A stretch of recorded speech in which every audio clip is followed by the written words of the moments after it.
This is Wyzerr, the world's most powerful way to collect feedback from your customers.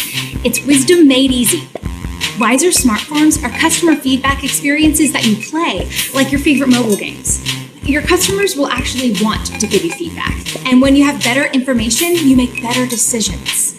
With Smart Forms, your customers can answer up to 25 questions in under 60 seconds, and you get the data in real time.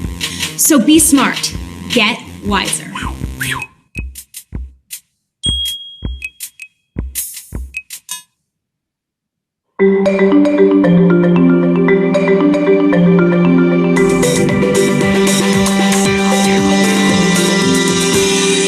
Wyzerr builds surveys and analytic tools that are fun, fast, and easy. So we look at social media apps and mobile games, basically all the things that digital consumers currently enjoy interacting with, and then mimic the behaviors there and like what people like about those platforms, and then infuse that into Wyzerr. How I look at it is more natural. What I do as a creative director is pay a lot of attention to how people interact with their mobile devices now. So we mimic a lot of the behaviors in mobile apps. So when you think about Instagram, somebody goes through and they're searching a profile for a picture that they want to show their friends. It's almost second nature. They click on things, they swipe off, and they feel complete control of the experience. And we want to bring that same feel to the survey space, where you can feel in complete control as you provide data back to the business owner. And by doing that, what we are hoping is that we can create more habits around providing data, because consumers will actually be able to see how their data is reshaping their experience.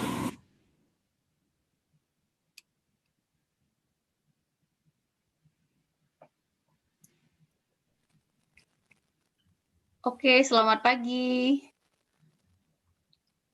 Selamat pagi. Selamat pagi semua. Selamat datang di webinar kita pagi ini. Saya cuma akan bacakan sedikit saja bahwa teman-teman yang datang hari ini audionya di-mute oleh host. Mohon menyalakan video teman-teman semua supaya kita bisa bisa lihat, bisa saling nanti kita berkenalan di saat sesi tanya jawab ya, Bung Iwan ya. Yeah. Kemudian apabila ada pertanyaan atau ada hal yang ingin disampaikan, bisa dituliskan melalui chat box yang ada di bawah.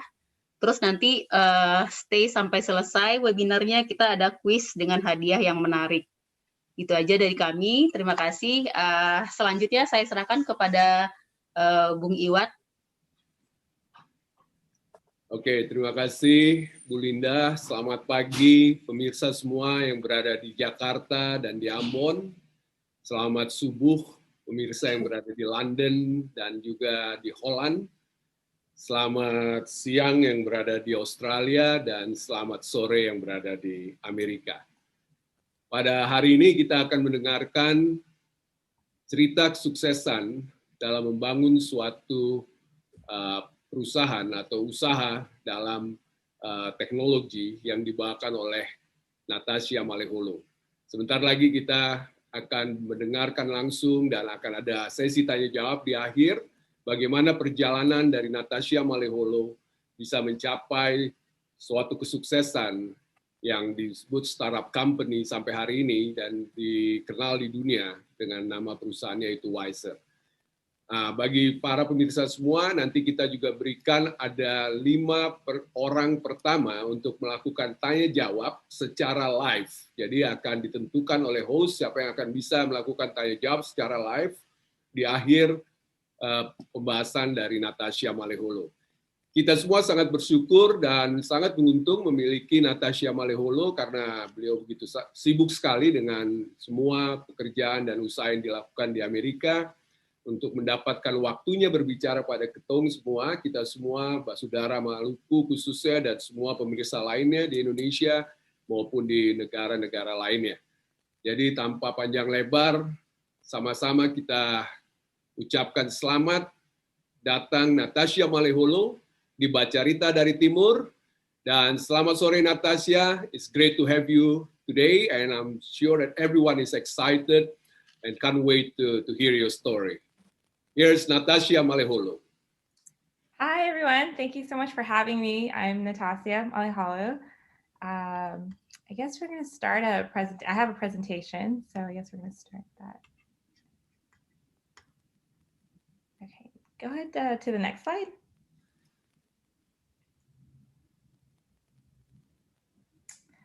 So I was born in Ambon in 1987, and I came to America in 1989. So I was about 2 years old. And actually on the slide here, this is a picture of me in Ambon on the left, and then my passport photo, the black and white, and then my mom and my dad. So my dad is Oni Maleholo, and my mom is Anshe Lopez. Oke, nama saya Natasia Maleholo, saya lahir di Ambon, saya datang di Amerika pada tahun 1989, seperti ada di dalam foto ini. Ini foto pertama yaitu waktu saya 7 bulan di Ambon, ini foto paspor saya tahun 1989, dan ini bersama dengan ayah saya, Oni Maleholo, dan juga ibu saya, Anshe Maleholo. Next slide. So I eventually went to Berkeley for school, and I studied computer science and legal studies as a double major. And actually in these pictures here are a couple of pictures while I was at Berkeley. So the first picture, I was involved with the Berkeley Indonesian Student Association, which is a lot of students that are from Indonesia that was studying at Cal. And then this is actually pictures from my graduation. Oke, saya sekolah di University of California Berkeley, di mana saya mengambil 2 degree, yaitu computer science dan juga ilmu hukum. Dan seperti di dalam foto ini, saya aktif di student Indonesia di Berkeley, dan foto di sebelahnya adalah di mana saya waktu lulus di Universitas California Berkeley. So after I graduated, I worked as a patent specialist, first here in Silicon Valley, and then I moved to Washington, D.C., where I went to law school and continued to work as a patent specialist. Oke, setelah saya selesai sekolah saya di UC Berkeley, saya bekerja di Silicon Valley sebagai patent spesialis. Lalu setelah itu saya pindah ke Washington DC juga sebagai patent specialist. So in 2012, my first company, a social media app called Suligan, and the idea for the app was to help people that were new in a city to find information about the things around them. Jadi perusahaan pertama yang saya bangun itu di tahun 2012, yaitu Suligan, di mana ini aplikasi untuk membantu mereka-mereka yang baru datang di kota itu untuk mencari informasi-informasi yang mereka butuhkan. And the idea for that company actually started because I was moving around a lot, and every time I moved to a new city, I didn't have any way of finding information. I was on Facebook and Twitter, but everyone that I followed were people that I knew, and so it was just really hard for me to find information. So I started the company basically to solve my own problems. Jadi ide dari saya membangun perusahaan ini karena saya sering berpindah-pindah, dan setiap kali saya datang di kota baru, itu sulit sekali saya untuk mencari informasi-informasi yang saya butuhkan. Kadang-kadang saya harus masuk ke Facebook, ke Twitter, dan orang-orang yang saya tidak pernah kenal, jadi sangat sulit, sehingga saya berpikir bagaimana saya membangun suatu aplikasi untuk membantu orang-orang yang baru datang di suatu kota baru. So in 2013, I was able to find some investors online. So I was just doing a lot of research about how to get funding for my startup. I was able to connect with some investors in Arkansas. And so I quit my job, dropped out of law school, and then moved to Arkansas to build Suligan. In Arkansas, here in the United States, it's like very different from what I'm used to. And I didn't know anyone, but I just took a leap of faith and moved to Arkansas. Jadi tahun 2013 saya melakukan banyak sekali penelitian bagaimana untuk bisa membangun usaha saya Suligan ini.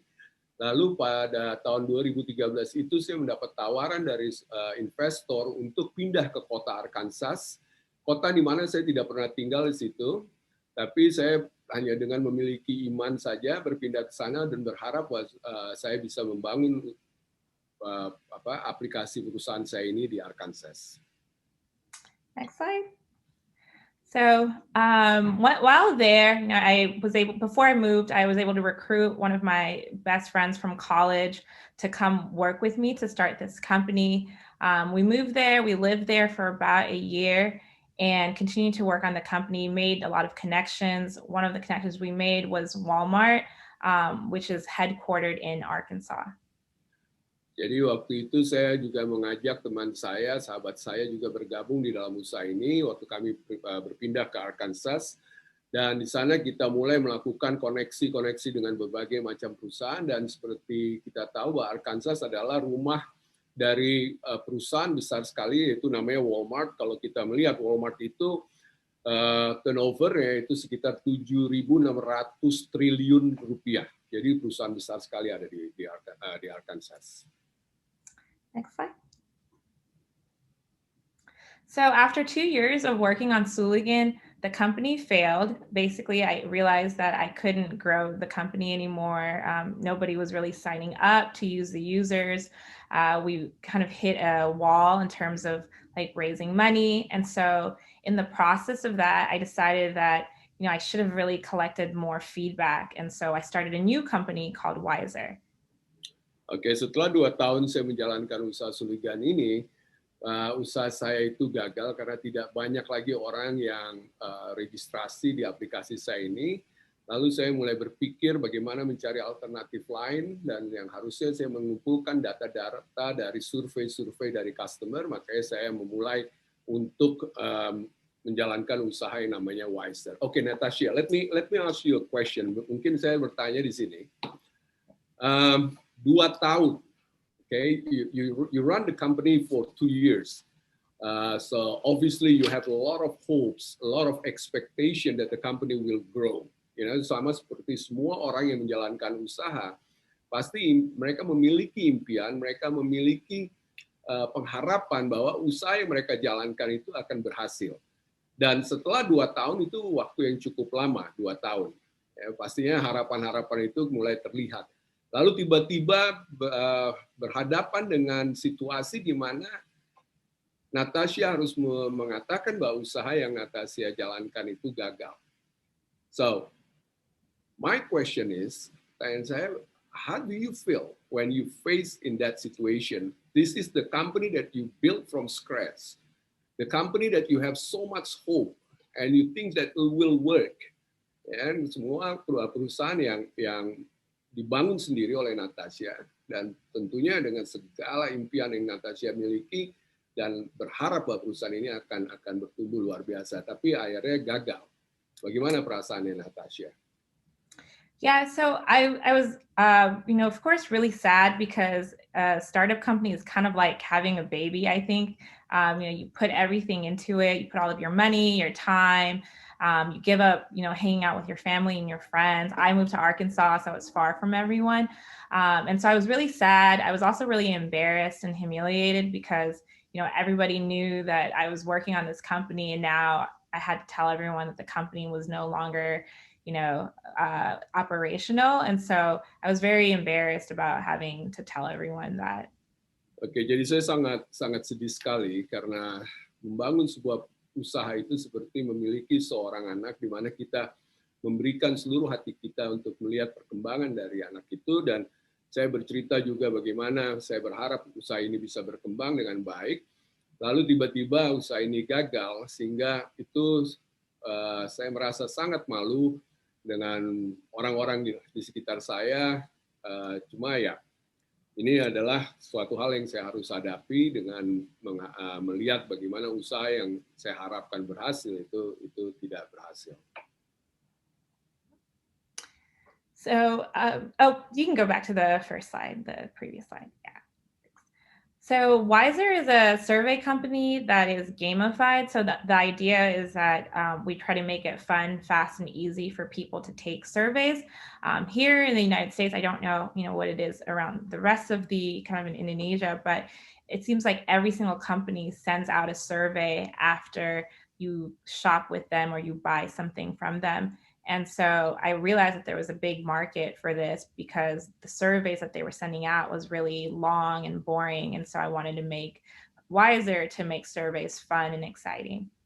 Oke, Wyzerr adalah usaha di mana mengambil survei dari customer Dan selama ini saya melihat banyak sekali perusahaan-perusahaan melakukan aplikasi survei, tapi pertanyaannya itu begitu panjang dan begitu membosankan, sehingga saya berpikir bahwa dengan menjalankan aplikasi yang lebih menyenangkan, lebih fun, yaitu Wyzerr, itu akan menolong banyak orang untuk melakukan survei. Oke, Natasia, sorry, if I need to ask you this question before.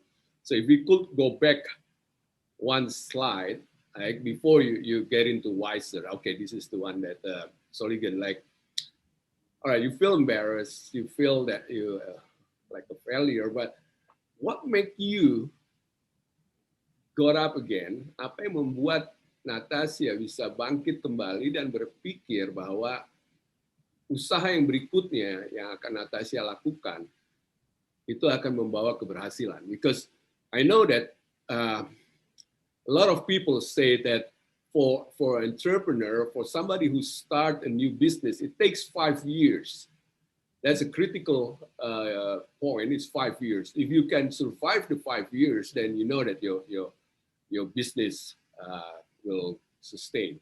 Now, you started the business, 2 years, fail, and a lot of people, they have the heartache. Obviously, because it's like a baby, when you grow a baby, suddenly you don't see the baby grow anymore. It's just, as a mother, you feel like, oh, what's going on? Ya kan, sebagai seorang yang seperti Natasia bilang bahwa seperti membangun perusahaan itu seperti membina seorang anak. Lalu tiba-tiba dia tidak bertumbuh lagi. Kan banyak hati yang hancur, dan what help you? That will be the question. Apa yang menolong Natasia untuk bisa berpikir, I can start another company, I can start another business, and I know it will work. Saya akan mulai lagi, dan saya tahu ini bisa berhasil. Sorry, Natasia, you have to go back one step. Yeah, no worries. Yeah, so I think from my first company, I had learned a lot about, what works in a business, what I should have did differently, and what I, probably should have focused on. And so I believe that I had a lot of learnings that I could transfer to a new company and then make the second company actually better. So that was number one. Number two, I really now believed in the idea for Wyzerr. So actually, when I decided to start this new company, the same day that I started this new company, I met the owner of like a restaurant, and he came into my office, and he asked me what I was working on, and I said, oh, I'm working on this new company called a survey company that's going to do gamified surveys. And he immediately said, how much? Like, that's a great idea. How much? And this was like the first day that I started the company. And he was willing to pay $1,000 to use it. And so I thought, okay, like with this company, I'm making more money than I did with Suligan in the 2 years. So I think there's a market for this. But then number three, my family was... So yeah, sorry. Yeah, go ahead. Okay, so Natasia belajar banyak sekali dari kegagalan di usaha pertamanya, dan dari apa yang dia pelajari, akhirnya dia melihat bahwa dengan membangun usaha barunya, Wyzerr, dia bisa gunakan kesalahan yang dia buat, dan dia lebih meyakini akan usaha barunya ini, Wyzerr, yaitu usaha untuk melakukan survei. Dan dari pengalamannya waktu dia bertemu dengan seorang pemilik restoran, dan si pemilik restoran ini mengatakan pada dia, apa yang sedang kamu lakukan? Dia bilang, saya sedang melakukan survei. Lalu si pemilik restoran bertanya, berapa untuk saya bisa memiliki aplikasi survei ini, dan dia membayar kurang lebih $1.000 untuk bisa memiliki aplikasi survei itu, dan itu aja udah lebih, penghasilannya lebih dari 2 tahun dia menjalankan Suligan. Sorry, Natasia, go ahead. And then the third thing I would say is that my family was very supportive throughout my working on Suligan. And I had even my aunt, like she was paying some of my bills, my brothers and sisters were helping pitch in for some of my expenses. And so I just believe that they would support a new business if I started it as well. Oke, jadi keluarga saya sangat suportif sekali terhadap saya. Tante saya, kakak-kakak adik saya semua membantu, bahkan membayar beberapa tagihan-tagihan. Jadi saya melihat bahwa mereka betul-betul percaya dan memberikan dukungan pada saya terhadap apa yang sedang saya lakukan. Next slide. So after the first year of working at Wyzerr, unfortunately, things became really hard again. We were turned down by a lot of investors, and like we didn't have much money to keep going. In April of 2015, about a year after I started Wyzerr, I was about to shut down the company. Jadi setelah tahun pertama menjalankan Wyzerr, kembali lagi kita dihadapi oleh tantangan yang begitu berat. Tidak banyak orang yang mau berinvestasi di usaha Wyzerr ini, dan pada waktu itu saya berpikir di 2015 bulan April saya berpikir untuk menutup usaha Wyzerr saya ini.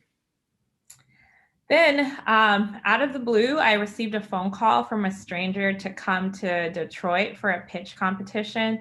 There was like a cash prize of like $25,000. And I figured, and they were paying for all of my flight, my hotel, and I figured there's nothing to lose here. I could only gain. So I decided to go to Detroit. And again, never been to Detroit, but I took a leap of faith and went to Detroit. Oke, waktu itu saya mendapat telepon dari orang mengajak saya untuk datang ke Detroit. Di situ ada kompetisi di mana memberikan hadiah sekitar $25,000. Saya tidak pernah pergi atau pernah datang di kota Detroit, tapi sekali lagi saya berangkat ke Detroit dengan hanya bermodalkan iman saja. Next slide. So I didn't win the pitch competition, but while I was there, an investor was in the audience, and he came up to me after the competition and said, you didn't win the $25,000, but I'll give you $50,000 if you move your company to Cincinnati. Again, I didn't have, I had never been to Cincinnati, but I took a leap of faith and decided to move to Cincinnati. Oke, jadi saya tidak menang kompetisi di Detroit itu, tapi waktu saya di sana ada orang yang menawarkan saya $50,000, tapi syaratnya saya harus pindah ke kota Cincinnati. Saya sendiri tidak pernah tinggal dan tidak pernah datang di kota itu, tapi saya tetap berangkat ke sana dengan bermodalkan iman saja berangkat ke Cincinnati. So I didn't have any money at the time, as because I still didn't have any money then. So I only had like $9 left. So a friend of mine bought my plane ticket. Someone else paid for like my baggage fee, my Uber ride. And then when I got to Cincinnati, I told one of my friends that, hey, I only have $9. So he gave me $20 to buy a hamburger. So in total, I basically moved all the way to Cincinnati, which is in a different state. At the time I was living in California, with $29. Oke, saya nggak punya uang banyak waktu saya harus berangkat ke Cincinnati. Uang saya hanya $9 saja. Lalu saya bilang ke teman saya waktu saya sampai di Cincinnati bahwa uang saya itu cuma $9. Terus dia berikan saya $20, saya bisa beli hamburger. Jadi betul-betul saya tidak memiliki banyak uang untuk sampai ada di Cincinnati. Okay, let me ask you a question. This is people probably thinks that you're a bit insane, like going around everywhere, not knowing where you're going to the city that you've never been there before in your life. Then you come to Cincinnati with only $9, right? $9 in your pocket, and thinking that, okay, I can start something new, something big in Cincinnati, hoping that this 50,000 investor or the company will give you that 50,000. So what make you have the courage to do that sort of things? Okay, banyak sekali orang berpikir bahwa mungkin apa yang Natasia lakukan ini suatu hal yang aneh dan sangat beresiko, ya kan? Karena berpindah-pindah ke kota-kota yang dia tidak pernah tinggal atau bahkan kunjungi sebelumnya.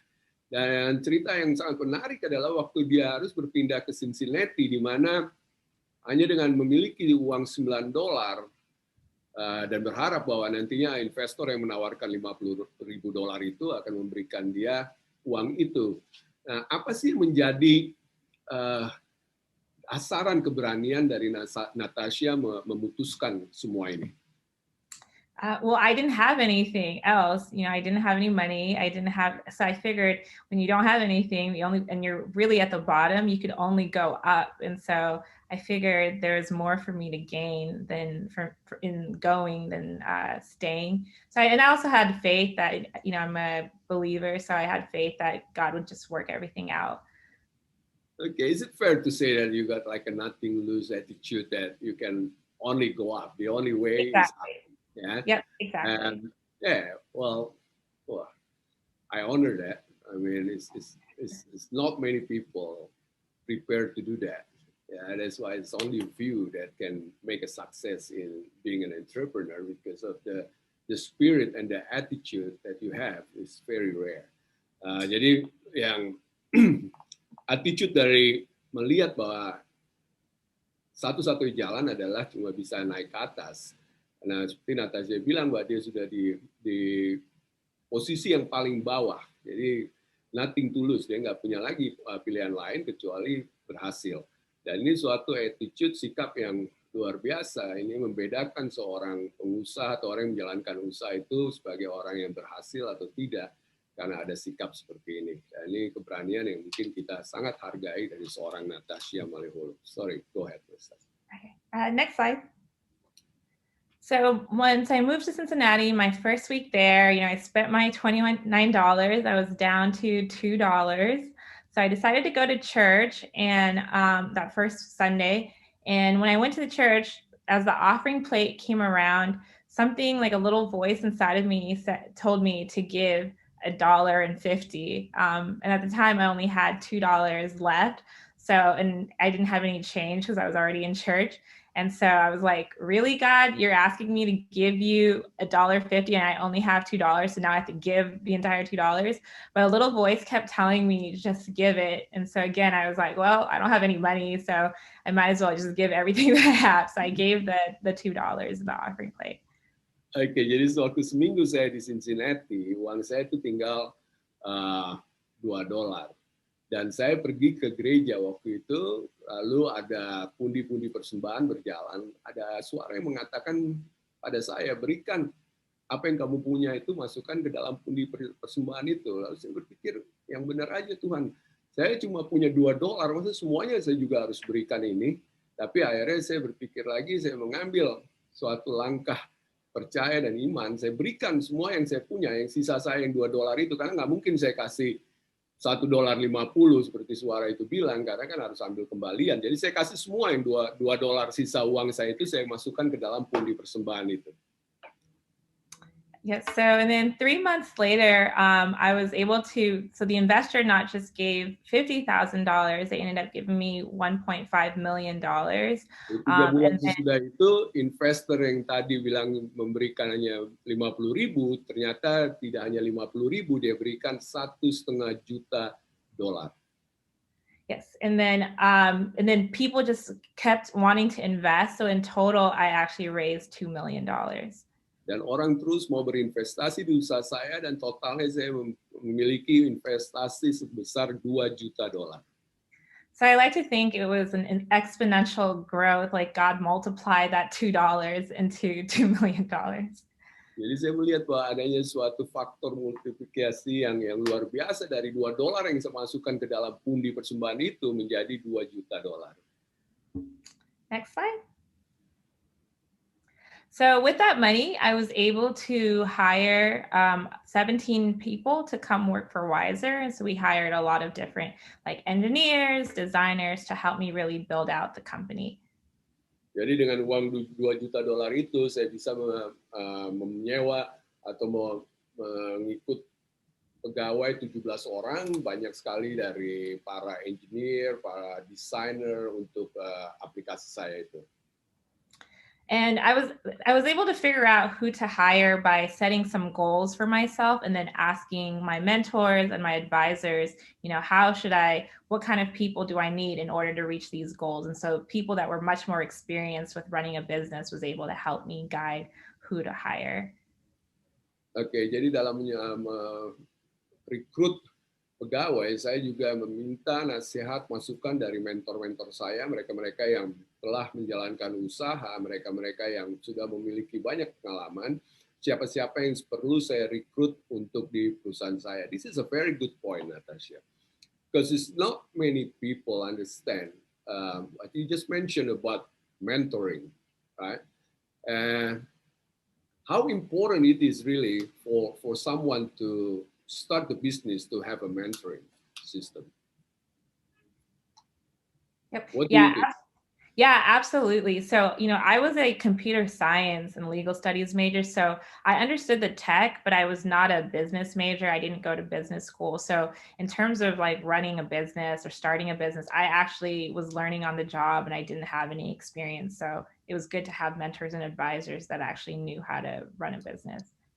Saya seorang computer science, dan saya mengerti mengenai teknologi, tapi saya tidak mengerti banyak mengenai bisnis. Sehingga bagus sekali memiliki mentor, orang-orang yang tahu persis mengenai bisnis, bagaimana menjalankan bisnis secara baik. Oleh karena itu, saya meminta nasihat-nasihat dari mereka. So, if someone don't have mentor, quote unquote, or don't know anyone can be their mentor, what would you suggest instead of just mentoring? Is there any other way for them to get help? Yeah, I mean, so what we did in the beginning, we just went to every single event, like every possible, there's, typically the city or the government will have like business events for business owners.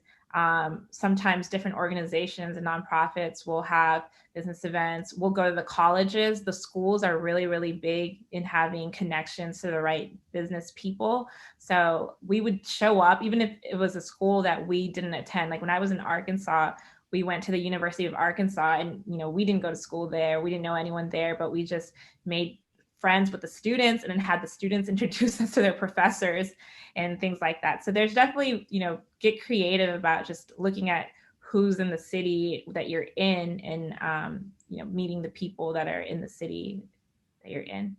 Oke, jadi banyak sekali kalau kita bertanya mengenai orang, seandainya mereka tidak memiliki mentor, apa yang Natasia bisa nasihatkan bagi para pemula-pemula atau mereka yang baru mau menjalankan usaha. Natasia mengatakan bahwa kita harus kreatif. Dia pergi ke beberapa pertemuan-pertemuan yang dilakukan oleh pemerintah setempat, atau dia masuk ke ada rapat-rapat para business owner atau pertemuan para business owner, atau juga pertemuan-pertemuan di university, pertemuan dari non-profit organization, dan bahkan dia pergi ke university bertemu dengan mahasiswa-mahasiswa untuk bertanya, dan bahkan profesor juga untuk bertanya. Contohnya dia pergi ke university di Arkansas yang mana dia tidak sekolah di situ, tapi dia ke sana dengan tujuan ingin belajar. Ini yang nasihat yang sangat luar biasa sekali. Thanks so much, Natasia. Go ahead. Next slide. So eventually Wyzerr grew really quickly. And so remember when I was in Arkansas, I had met with Walmart for my first company. So Walmart ended up being Wyzerr's very first customer. And after Walmart used Wyzerr, because they're such a big company, everybody wanted to use Wyzerr. Jadi ingat waktu saya pindah ke Arkansas, di mana di situ adalah kantor pusat dari Walmart. Nah, waktu Wyzerr terbentuk, Walmart menjadi pelanggan kita yang pertama. Dan bisa bayangkan karena dia ini perusahaan yang sangat besar sekali. Waktu dia menjadi pelanggan kita yang pertama, perusahaan-perusahaan lain juga ingin menjadi pelanggan dari kita. So Wyzerr eventually grew. We never spent any money on marketing. It was mostly word of mouth and recommendations. We grew to over 2,200 businesses in actually 53 countries, including Indonesia, that uses Wyzerr for their customer feedback or for their employee feedback. Jadi perkembangan usaha kita itu berkembang luar biasa sekali, dan tanpa adanya banyak uang yang kita berikan dalam marketing, jadi semua itu dari mulut ke mulut. Dan sekarang kita sudah memiliki lebih dari 2.200 klien yang berada di 53 negara. Indonesia merupakan salah satu negara di mana mereka menggunakan juga aplikasi kita Wyzerr. Next slide. So companies like Google, they use Wyzerr for different events. And this was actually one of our first events. It was just really exciting for me to see, a company like Google using Wyzerr. This is, if you look on the right, on the cell phone, the giant cell phones, that's actually Wyzerr running. So Google uses Wyzerr for a lot of their conferences and their events. Jadi kita bisa melihat di sini bahwa Google menggunakan juga aplikasi Wyzerr, dan saya sangat-sangat semangat karena Google merupakan salah satu perusahaan yang besar sekali ini di salah satu pertemuan mereka di mana mereka menggunakan di sebelah kanan itu foto di mana aplikasi Wyzerr digunakan untuk melakukan survei dari mereka yang hadir di event itu. Next slide. And then earlier this year, or actually in June, 2 months ago, we had kind of a dream for a startup founder is to get acquired. So Wyzerr was acquired by Popcom, and so now I work for Popcom. It's less hours, but I'm getting paid more money to do it, and I basically get to still run Wyzerr, but not have to worry about the everyday, problems of a typical business owner. Impian dari setiap orang yang memiliki startup company adalah mereka berharap suatu hari usaha atau perusahaan mereka itu akan diakuisisi oleh perusahaan-perusahaan besar. Dan ini yang terjadi terhadap Wyzerr. 2 bulan lalu kami diakuisisi oleh perusahaan namanya Popcorn, dan luar biasanya waktu perusahaan ini diakuisisi, saya tidak perlu lagi harus meluangkan lebih banyak waktu saya untuk tiap hari memastikan segala hal-hal yang administrasi di Wyzerr. Semuanya itu bisa saya luangkan dengan hal-hal yang lebih baik waktu saya. Next slide.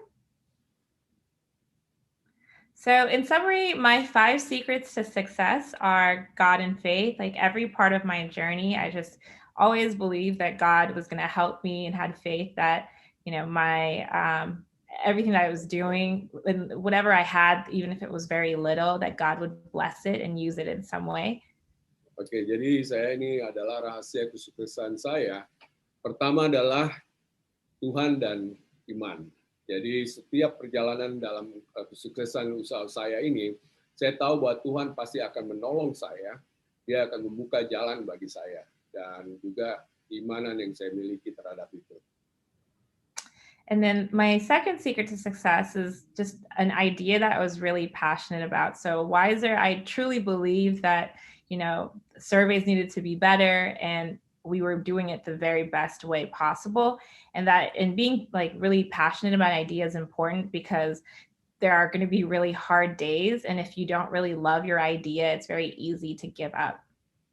Jadi yang kedua adalah kita harus sangat semangat dengan ide yang kita miliki. Dan saya terhadap Wyzerr, saya sangat-sangat semangat karena saya merasa bahwa untuk melakukan survei itu harus jauh lebih baik dari apa yang sementara itu ada di pasaran. Dan memiliki semangat dan percaya akan ide yang kita miliki itu merupakan kekuatan yang cukup besar di waktu kita hadapi masa-masa sulit dalam kita menjalankan usaha kita. Jadi harus kita mencintai betul ide yang kita miliki. And the third secret to success is not giving up because someone tells you no. So a lot of people are always going to tell you no. It's actually like a statistic in Silicon Valley that for every 99 no's, you'll finally get 1 yes. So just be prepared for the 99 no's. It's not everyone is going to believe your idea the first time, but it's okay, because as long as you find one person that believes in your idea, you'll keep finding one person. Oke, jangan pernah menyerah karena seorang mengatakan tidak. Di banyak survei yang mengatakan sebelum kita mendapat 1 kata yes, kita mungkin harus menghadapi 99 kata tidak. Jadi jangan pernah menyerah walaupun ada orang-orang yang bilang bahwa usaha kamu itu tidak akan berjalan. Terus harus tahu dan percaya bahwa usaha itu akan terus berjalan. Okay, let me ask you a question here. I mean, it's easy for people to say no when you don't really know these people, when you don't really, have a close relationship with them. Have you ever got someone that you trust, you know that they're so close to your heart and say no to your idea? Yeah, my mom. Yeah, I remember the first time I told. Yeah, I remember I told my mom, and she was like, "This is a terrible idea." And she's like, no one's going to take surveys. But I think also for her, she knew that I was giving up a career to be a lawyer. And that's what she really truly believed that I should be. And so I think for her, being a lawyer was much more concrete than being an entrepreneur. So it did hurt. It did hurt. But again, I believed in my idea so much that I couldn't let her be the distraction for me. Oke, jadi banyak sekali kalau kita mendengar kata-kata tidak dari orang yang mungkin kita tidak kenal atau yang tidak dekat dengan hati kita, itu mungkin tidak begitu menyakitkan. Pertanyaannya kepada Natasia, apakah pernah ada seseorang yang begitu dekat dengan Natasia mengatakan tidak atau tidak percaya dengan idenya?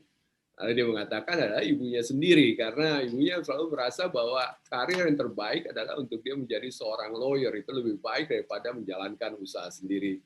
Tapi karena Natasia begitu percaya dengan ide yang dia miliki terhadap usaha Wyzerr ini, maka dia tetap berjalan dan dia berhasil sampai hari ini.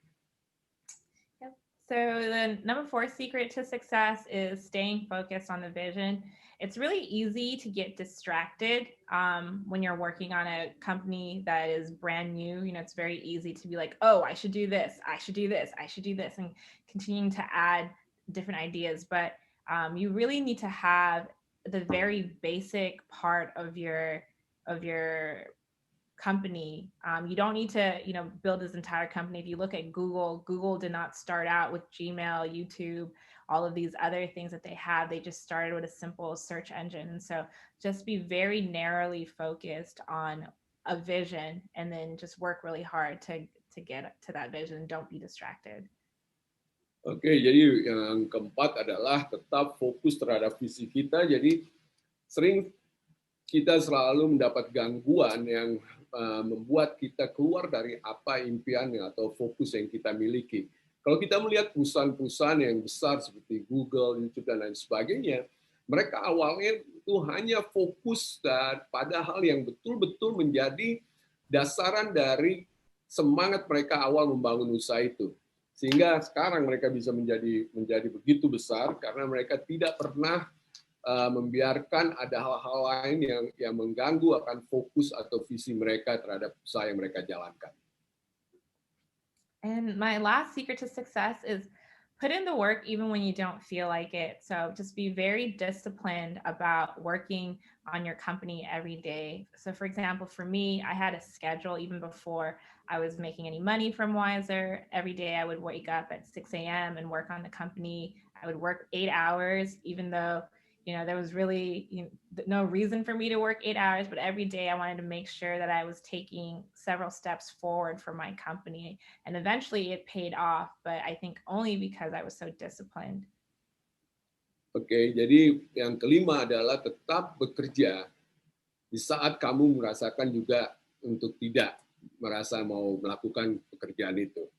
Saya tetap bangun jam 6 pagi, saya tetap bekerja keras di dalam usaha saya, di mana sebenarnya saya tidak perlu lakukan itu, tapi saya lakukan itu karena saya tahu dengan itu saya mendisiplinkan diri saya untuk membangun usaha saya. Jadi tetap kerja keras walaupun kita tahu kadang-kadang kita tidak perlu lakukan itu. Yes, and just my last point on that is, with a startup company, nothing happens unless you make it happen. So, if you work for like a Google, even if you don't show up to work, if one person doesn't show up to work, the company is not going to stop running just because one person doesn't show up to work, or even 100 people don't show up to work. Google's not going anywhere.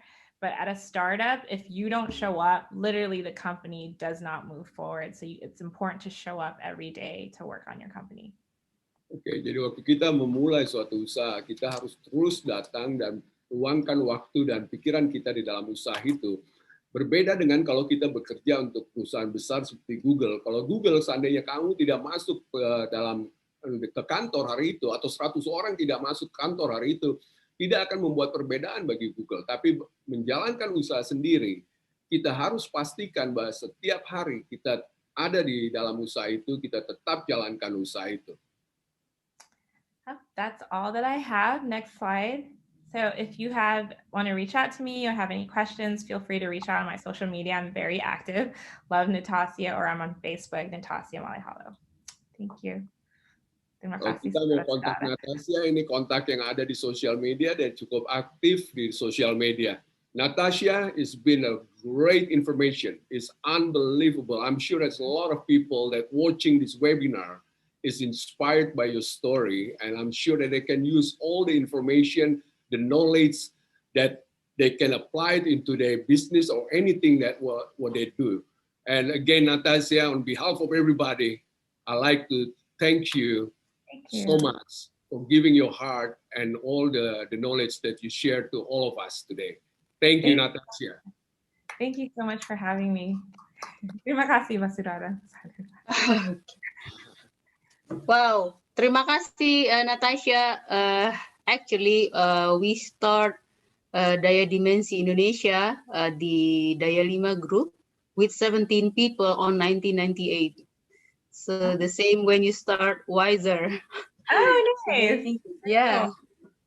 So if bapak-bapak dan ibu-ibu sekalian, kalau ada yang mau bertanya, kita kasih kesempatan untuk raise hand. Nanti kita unmute audionya, bisa bertanya langsung kepada Natasia ya, Bung Iwat ya. Ya, langsung ke Natasia dan bisa bertanya dalam bahasa Indonesia karena Natasia mengerti bahasa Indonesia. Tapi dia akan menjawab dalam bahasa Inggris yang nanti saya akan bantu untuk translate. Ya, silakan di ada tunjuk tangan di sana. Nanti kita akan coba pilihkan. Di sini ada Bung Joy, sama saya lihat lagi ada Ibu Mei. Oke, saya coba dengan Bung Joy ya. Oke, saya unmute. Silakan di-unmute, Bung. Ya, silakan bertanya, Bung. Oke, terima kasih Ibu Linda juga Pak Iwan yang sudah sangat baik sekali untuk bisa mensponsori kegiatan ini. Kami berterima kasih sekali dan teristimewa untuk Ibu Natasia yang sudah berbagi. Sebenarnya saya juga ingin cerita sedikit bahwa saya juga sedang mengalami kondisi di mana usaha saya pun ada dalam kondisi yang sama. Jadi sampai dengan sekarang ini usaha saya jadi tutup. Saya punya usaha di bidang jasa pengecatan.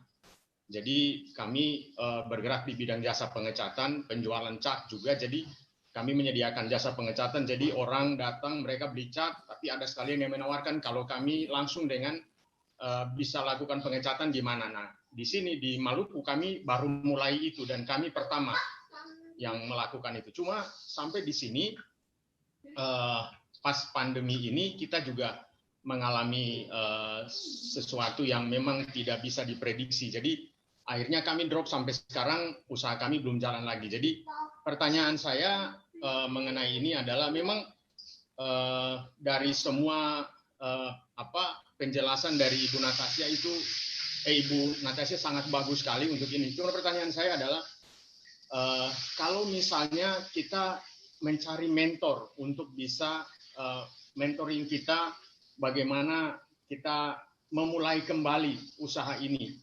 Selain kita mungkin berdoa kepada Tuhan, juga mencari mentor dan juga sponsor yang bisa kita dapatkan. Nah, itu dari mana kita bisa menilai sponsor itu bahwa dia punya hati yang tulus untuk bisa membantu kita dalam melihat usaha kita ini. Karena tidak semua orang di luar mau menasihati dengan tulus. Mungkin itu pertanyaan saya. Terima kasih Ibu Linda juga Pak Iwan. Yeah, so in that situation, what I've noticed out here is sometimes you have to kind of change the direction of what you're doing. So right now, I think it sounds like you're selling paint. Maybe there's a way to connect, or do another type of business that you can still use your paint, but maybe instead of selling paint directly, maybe you need to partner with like a construction worker or a home builder or some kind of organization that actually needs paint to do what they're doing rather than selling paint directly. So I would say first, try to figure out if there's another avenue that you can use your products and your services, maybe not the same way that you're using it before the pandemic, but using it in a different way. And then once you partner with them, there's maybe a way for you to have those construction workers or those builders become your advisors and your mentors.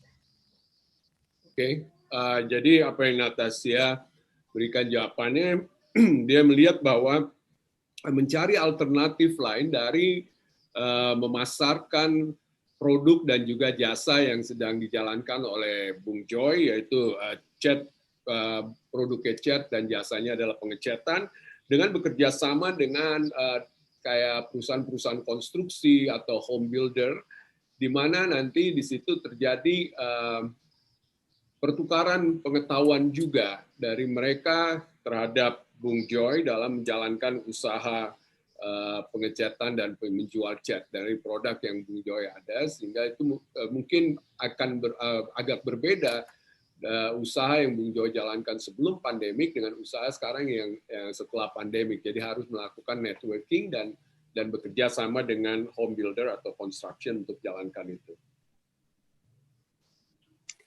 Terjawab yang Bung Joy ya. Ya Ibu, terima kasih Ibu Linda juga Pak Iwan. Terima kasih buat penjelasannya Ibu Natasia. Terima kasih. Baik, sebelum saya lihat tadi ada Ibu Mei juga mau bertanya sebentar ya. Ibu Mei, saya unmute. Silakan Ibu Mei. Ya, terima kasih Natasia untuk informasinya. Tadi saya senang dengan 5 rahasia yang Saudari Natasia bagikan untuk kami. Kemudian pertanyaan saya, tadi saya lihat di dalam tim kerja itu ada 17 orang kalau tidak salah tadi. Nah, pertanyaan saya bagaimana untuk menjaga kekompakan dalam bekerja sebagai tim? Apalagi tadi saya lihat dengan berbagai macam teman-teman ya dari berbagai daerah. Bagaimana itu pasti punya skill khusus juga bagaimana maintain ini hubungan satu sama lain sehingga Wyzerr bisa bertumbuh dengan cepat. Dan terima kasih juga untuk input tentang bagaimana kita juga harus membuka diri, mendengar masukan dari orang-orang yang mempunyai kemampuan lebih dari kita. Itu sangat penting sekali karena kadang kita pikir kita sudah tahu semua. Jadi orang bilang juga, itu kita sudah tahu. Jadi terima kasih Natasia and good luck. Oh, thank you. Yes, so for in hiring the team, again, I leaned on like mentors and advisors to help me figure out who to hire. And then after I hired them, I actually hired an HR manager, an office manager to help manage the team because I, again, didn't have people skills. You know, it takes a very certain kind of skill set to manage people and like the politics of the office.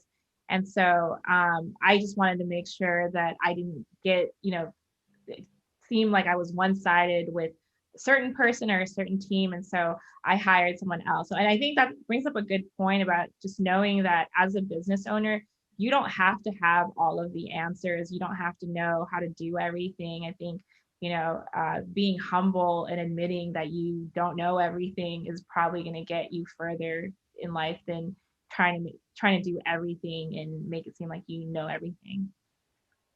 Jadi waktu saya mulai dengan Wyzerr ini, saya meminta banyak nasihat dan dari nasihat itu akhirnya saya memutuskan untuk rekrut human resources manager, di mana human resources manager ini memiliki people skill untuk menangani konflik atau politik di kantor, karena saya sendiri juga tidak mau terikut di dalam politik di dalam usaha saya yang kelihatan nanti saya akan berpihak di satu pihak.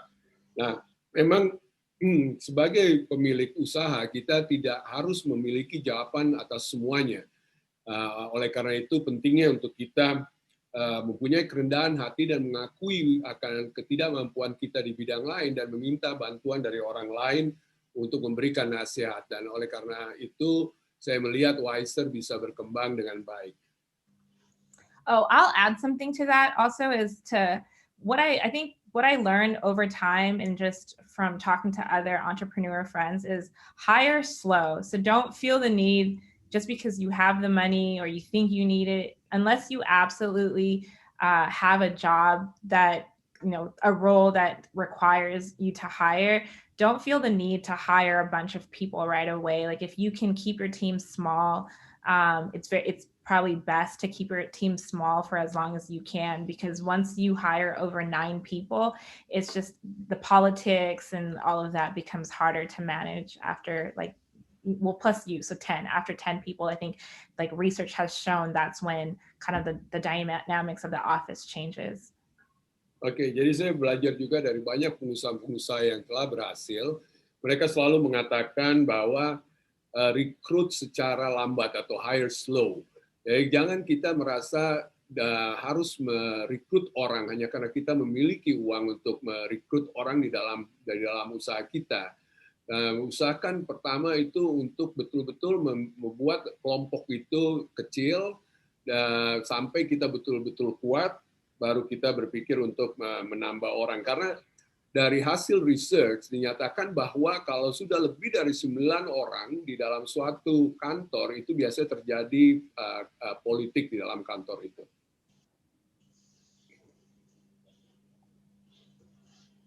Oke, masih mute Bu Linda. Ya, semoga menjawab ya Ibu Mei ya. Ya, sip. Terima kasih. Baik, saya lihat belum ada yang raise hand lagi. Di sini ada yang bertanya. Martina Nere itu ada raise hand. Oh ya, sebentar ya. Martina Nere.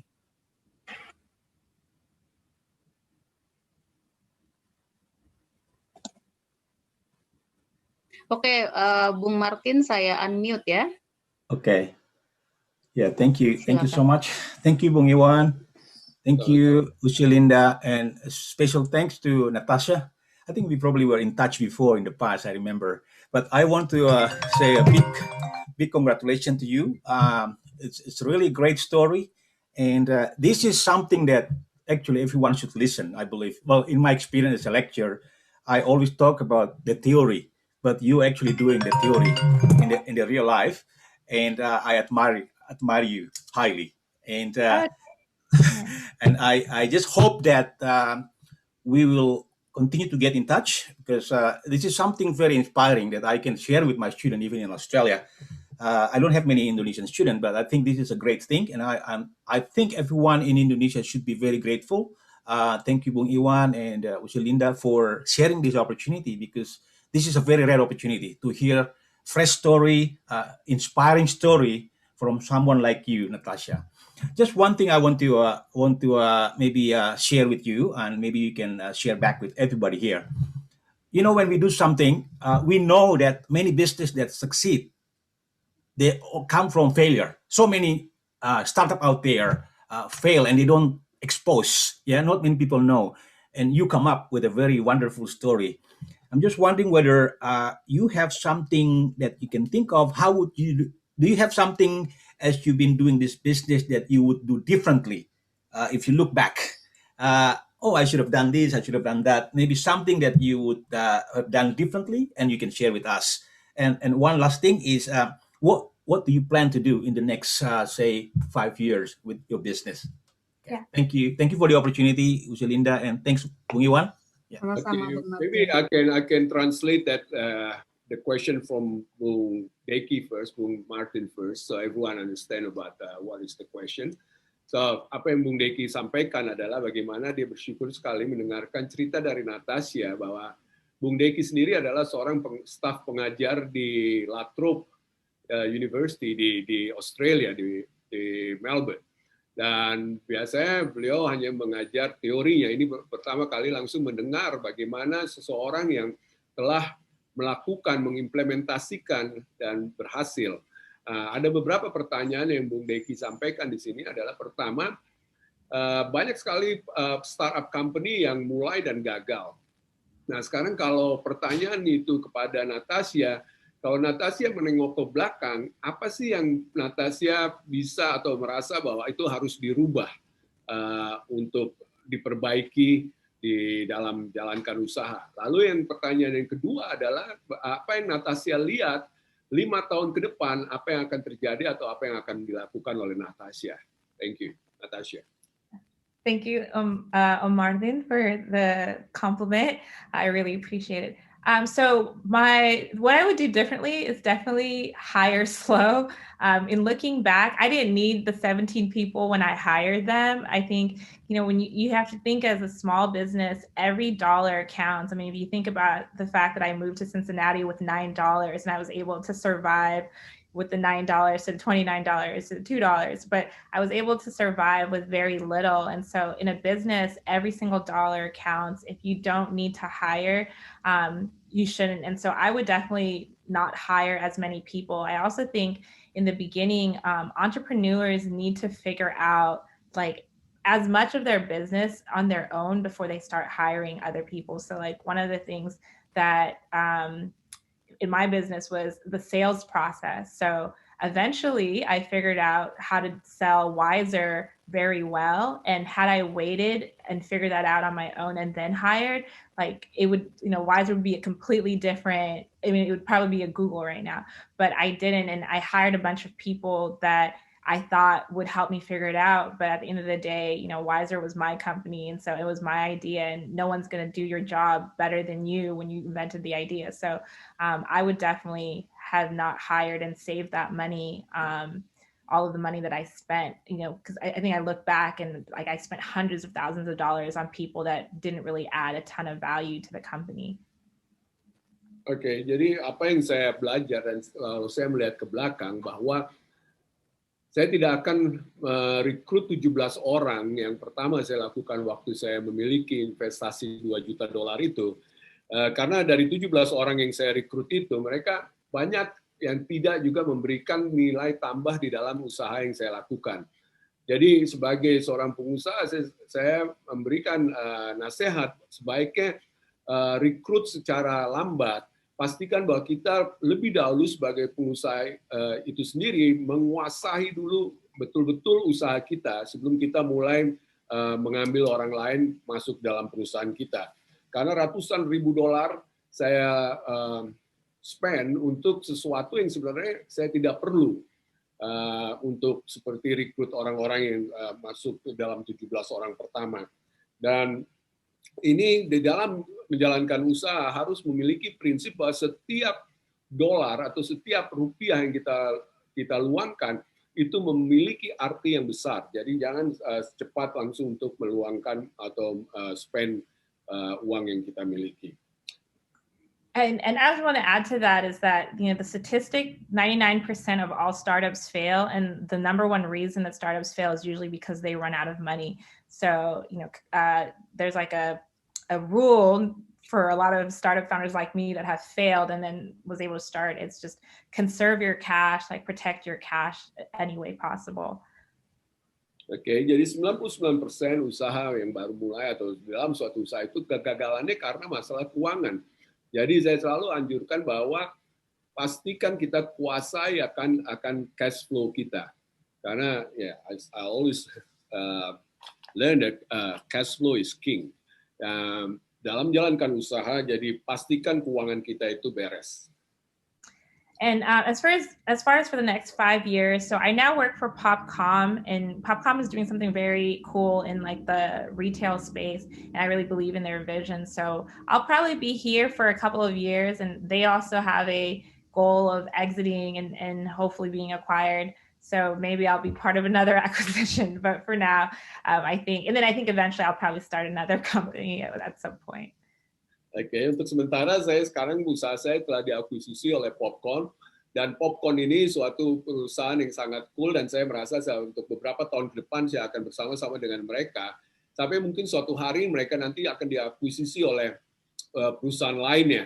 Dan mungkin saya juga akan berpikir untuk memulai usaha baru lainnya. Oke, terjawab ya Bung Martin ya. Oh, sorry, maaf. Okay. Thank you so much, Natasia, and thank you, Bung Iwan and Julinda. So that's really great to hear once again. You are one of very few that succeed, and so pleased that I've got the opportunity, and of course everyone here on YouTube and on this Zoom, very happy to hear this great story, and I hope to get in touch with you. I think I sent a chat. Just send an email. I want to invite you live also in my class one day. Thank you so much. Yeah. You never know. You may end up setting up another one in Australia. All right. All right. Thank you.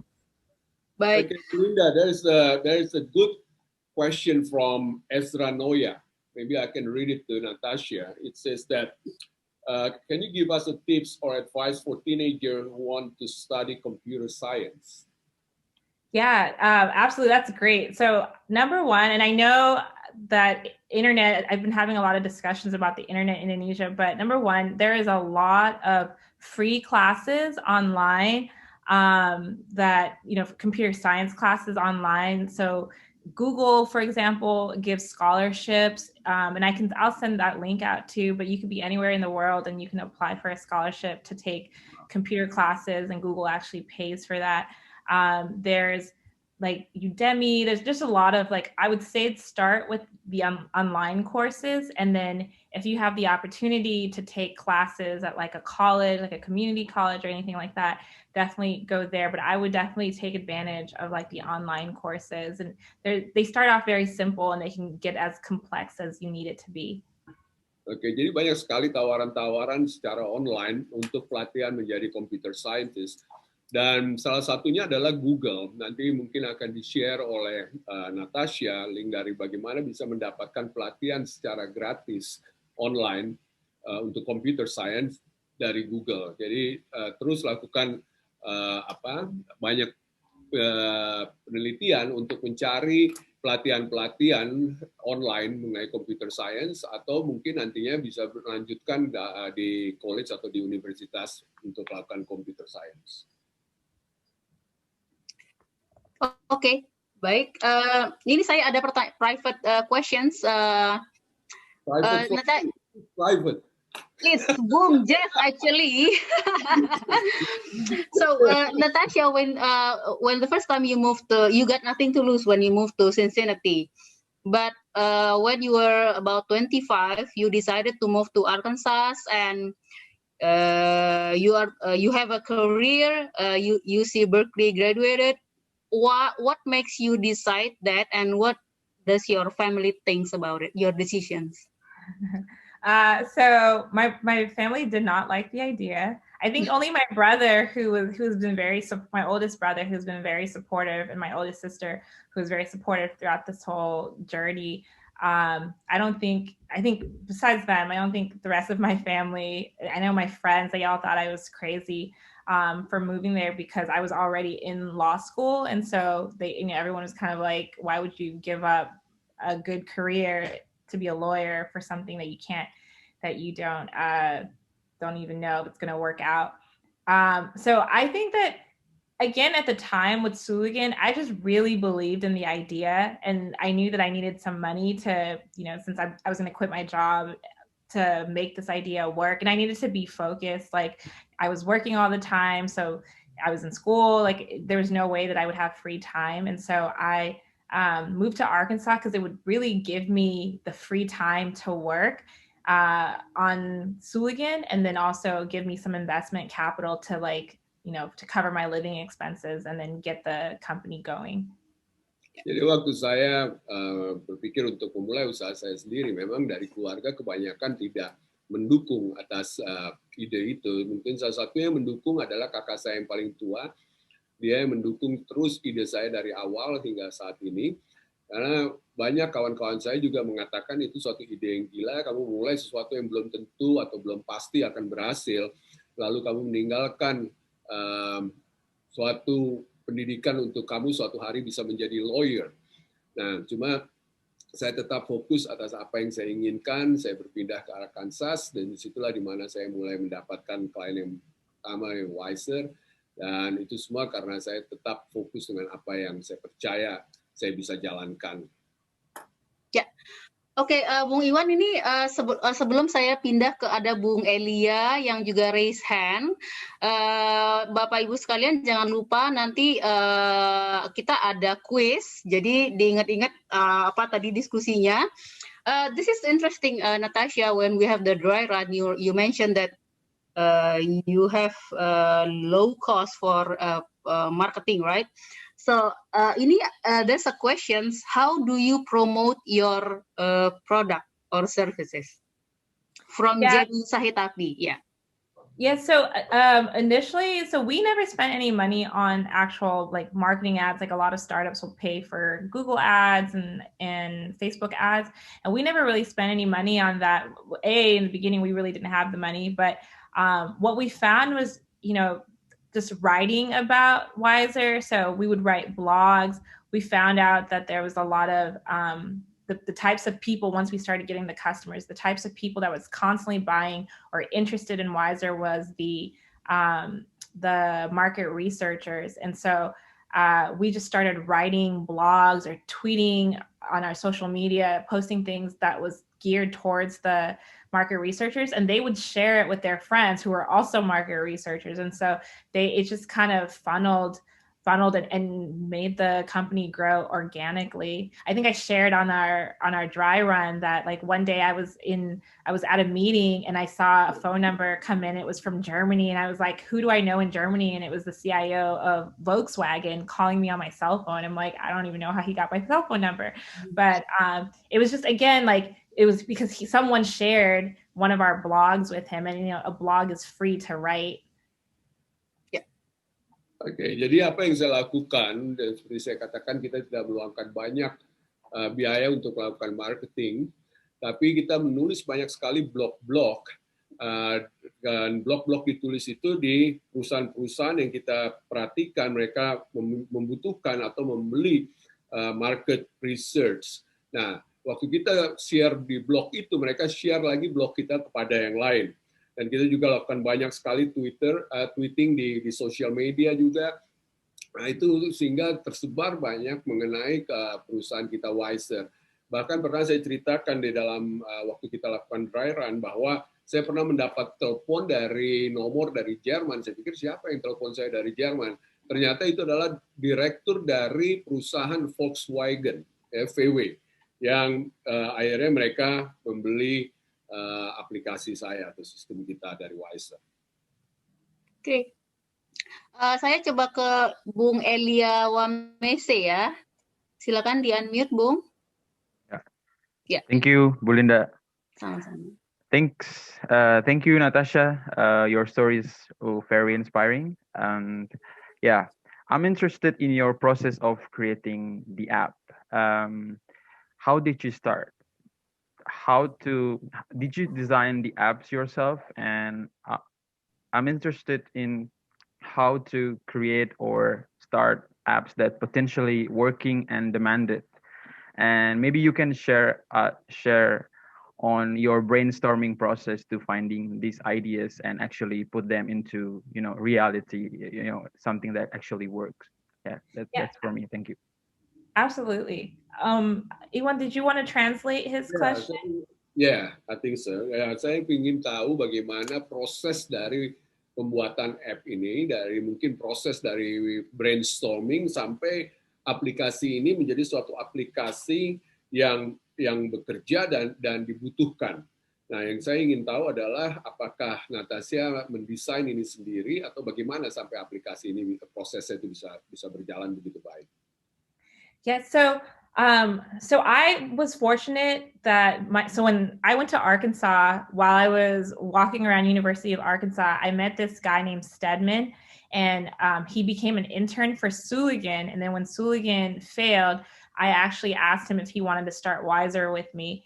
And so he ended up becoming my co-founder. And Stedman is a designer. He was teaching himself how to design. And so I was fortunate that he ended up helping me design. So the first step was, I think the initial problem was that I wanted to solve was that surveys were really bad. And so, I just asked myself, well, if surveys are really bad, how do you make it better? And kind of just did some research, read a lot of articles on how you can make make things that people actually want to use on their cell phones. And so that's how I decided that I wanted to make Wyzerr gamified. But in terms of how do you create it, so the first step is you want to do a mock-up. Mock-up is basically just a design of what you think it will look like with all the steps. And I did a mock-up by looking at other apps and how other apps looked like. So other survey companies, what they looked like, and what I didn't like about those things, what I did like, and then just looking at different games. There's a website called patterns.com, and I'll send this to Ibu Linda afterwards, kind of all like the Google things. I'll send all the resources, but there's a website called patterns.com that has every single mobile app like categorized by different features that I was always looking at to get inspiration on how to design my app. Oke, jadi waktu saya berjalan-jalan di University of Arkansas, dan mana saya bertemu dengan yang dulu juga pernah menjadi intern di Soligan, usaha saya yang pertama, lalu saya mengajak dia untuk ikut di dalam usaha Wyzerr ini. Pada akhirnya dia menjadi co-founder dari Wyzerr ini. Dialah yang memulai dengan ide-ide desain daripada aplikasi tersebut. Lalu saya melihat bagaimana survei yang sementara ini ada di pasar, yang kelihatannya kurang begitu bagus, bahkan jelek sekali. Lalu saya berpikir bagaimana untuk membuatnya lebih baik, membuatnya supaya orang itu lebih suka untuk memakai aplikasi untuk melakukan survei itu. Lalu saya mulai membuat mock-up-nya, memulai contohnya aplikasinya tuh bentuknya seperti apa atau akan terlihat seperti apa. Nah, saya bisa berikan nanti link yang mana ada patterns.com itu, link di mana kita bisa melihat banyak sekali aplikasi-aplikasi di mobile yang menjadi contoh untuk kita memiliki ide untuk mendesain aplikasi itu sendiri. Thank you, Elia. Bu Linda, let me ask Natasia now. Natasia, I just want to ask you, what stage of your product development did you start selling to customers? The first day before we had the name for our company. So I think I mentioned the restaurant owner. So I just told him the idea to see if he thought it was a good idea. And then he said, how much? And I said, $1,000. And he said, okay. So and at that time, we didn't even have a name for the company. Obviously we didn't have the software built yet, but you kind of always want to be selling just so that, because what you don't want to, especially in tech, you don't want to build something and then not have any customers. And that's where a lot of startups go wrong, is that they just start building a company or they start building a mobile app and then realize that nobody wants any of these things that you're building. And so you kind of want to constantly be selling. You can always say, hey, it's not going to be ready for 6 months, but are you willing to give me a $1 deposit? And if they're willing to give you $1, they're probably willing to give you 10. If they're willing to give you 10, they're probably willing to give you 100. And so just getting that commitment, because if they're not going to pay you for it, then it's maybe not an idea worth working on. And so, or at least refine that idea. Very good, thank you. Well, jadi pertanyaannya adalah, di tahap apa Natasia mulai menjual produknya Wyzerr ini? Jawabannya adalah dia menjual produk Wyzerr ini sebenarnya sebelum nama Wyzerr itu ditemukan. Yaitu waktu dia berbicara dengan pemilik restoran, lalu pemilik restoran itu bertanya berapa harganya, yaitu $1.000. Nah, banyak sekali orang yang menjalankan startup company, mereka membuat dengan cepat perusahaan-perusahaan atau aplikasi yang mereka sendiri tidak memiliki adanya customer. Advice dari Natasia adalah lebih baik mengetahui adanya customer di sana, di luar sana yang membutuhkan akan aplikasi itu. Nah, kalau kita bisa berbicara kepada seorang pelanggan mengenai apa ide dari aplikasi yang akan kita buat, kita bilang dalam beberapa bulan nanti aplikasi ini akan selesai, dan kita tanya apakah kamu mau berinvestasi, kasih saya $1 deposit. Kalau dia bisa kasih $1 deposit, dia bisa kasih $10 deposit. Kalau dia bisa kasih $10, dia bisa kasih lebih. Jadi di sini terlihat adanya ide yang dijual terlebih dahulu sebelum membentuk aplikasi itu. And Natasia, if I could ask something that to sell an idea, even the company hasn't been registered or hasn't been formed, you must have the strong conviction and belief, because I always believe selling is a transfer of feeling. Yeah, so before you open your mouth, because you saw so much conviction inside you, then that's already felt by the person that asks you the question, what are you doing and how much will it cost? And that's awesome. Like throughout this interview, throughout this webinar, it shows that how much conviction, how much belief that you have in what you're doing, let alone the product, but in what you're doing. Jadi bisa saya tambahkan di sini bahwa selling itu adalah perpindahan atau transfer daripada suatu perasaan, dan apa yang ditunjukkan oleh Natasia di sini bahwa waktu dia berbicara atau sebelum dia berbicara kepada si pemilik restoran yang menanyakan sedang apa dia dan dia akhirnya menjual sebesar $1.000, conviction, keyakinan yang dia miliki itu sudah tersampai kepada si pelanggan, sehingga transfer of feeling dari kepercayaan Natasia dari seluruh acara webinar ini bisa kita rasakan bagaimana dia begitu percaya dengan apa yang dia lakukan dan juga terhadap produk yang dia ciptakan. Thank you. Yeah. This is very good questions from Rian Andito, because a lot of young people now starting their startup business, right? He would like to ask an advice from the young people who graduated and want to build their small company, don't have much experience. What is the first step and how to execute the idea or hiring the team? Yes, so it's almost a given that like in the beginning you're not going to make any money. So first of all, don't expect to make any money when you're starting a company. But also, I think it's very helpful to find a co-founder for a startup. So someone that's, what we did, well, I was lucky that I had an intern, but what initially with Suligan, I just kept telling my friends, I would tell other people, I would be in chat groups, I would go to events and just talk to people about my idea.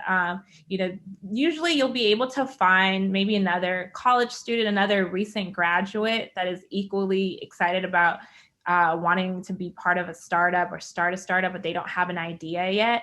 And so finding a co-founder is really important because it helps you with accountability.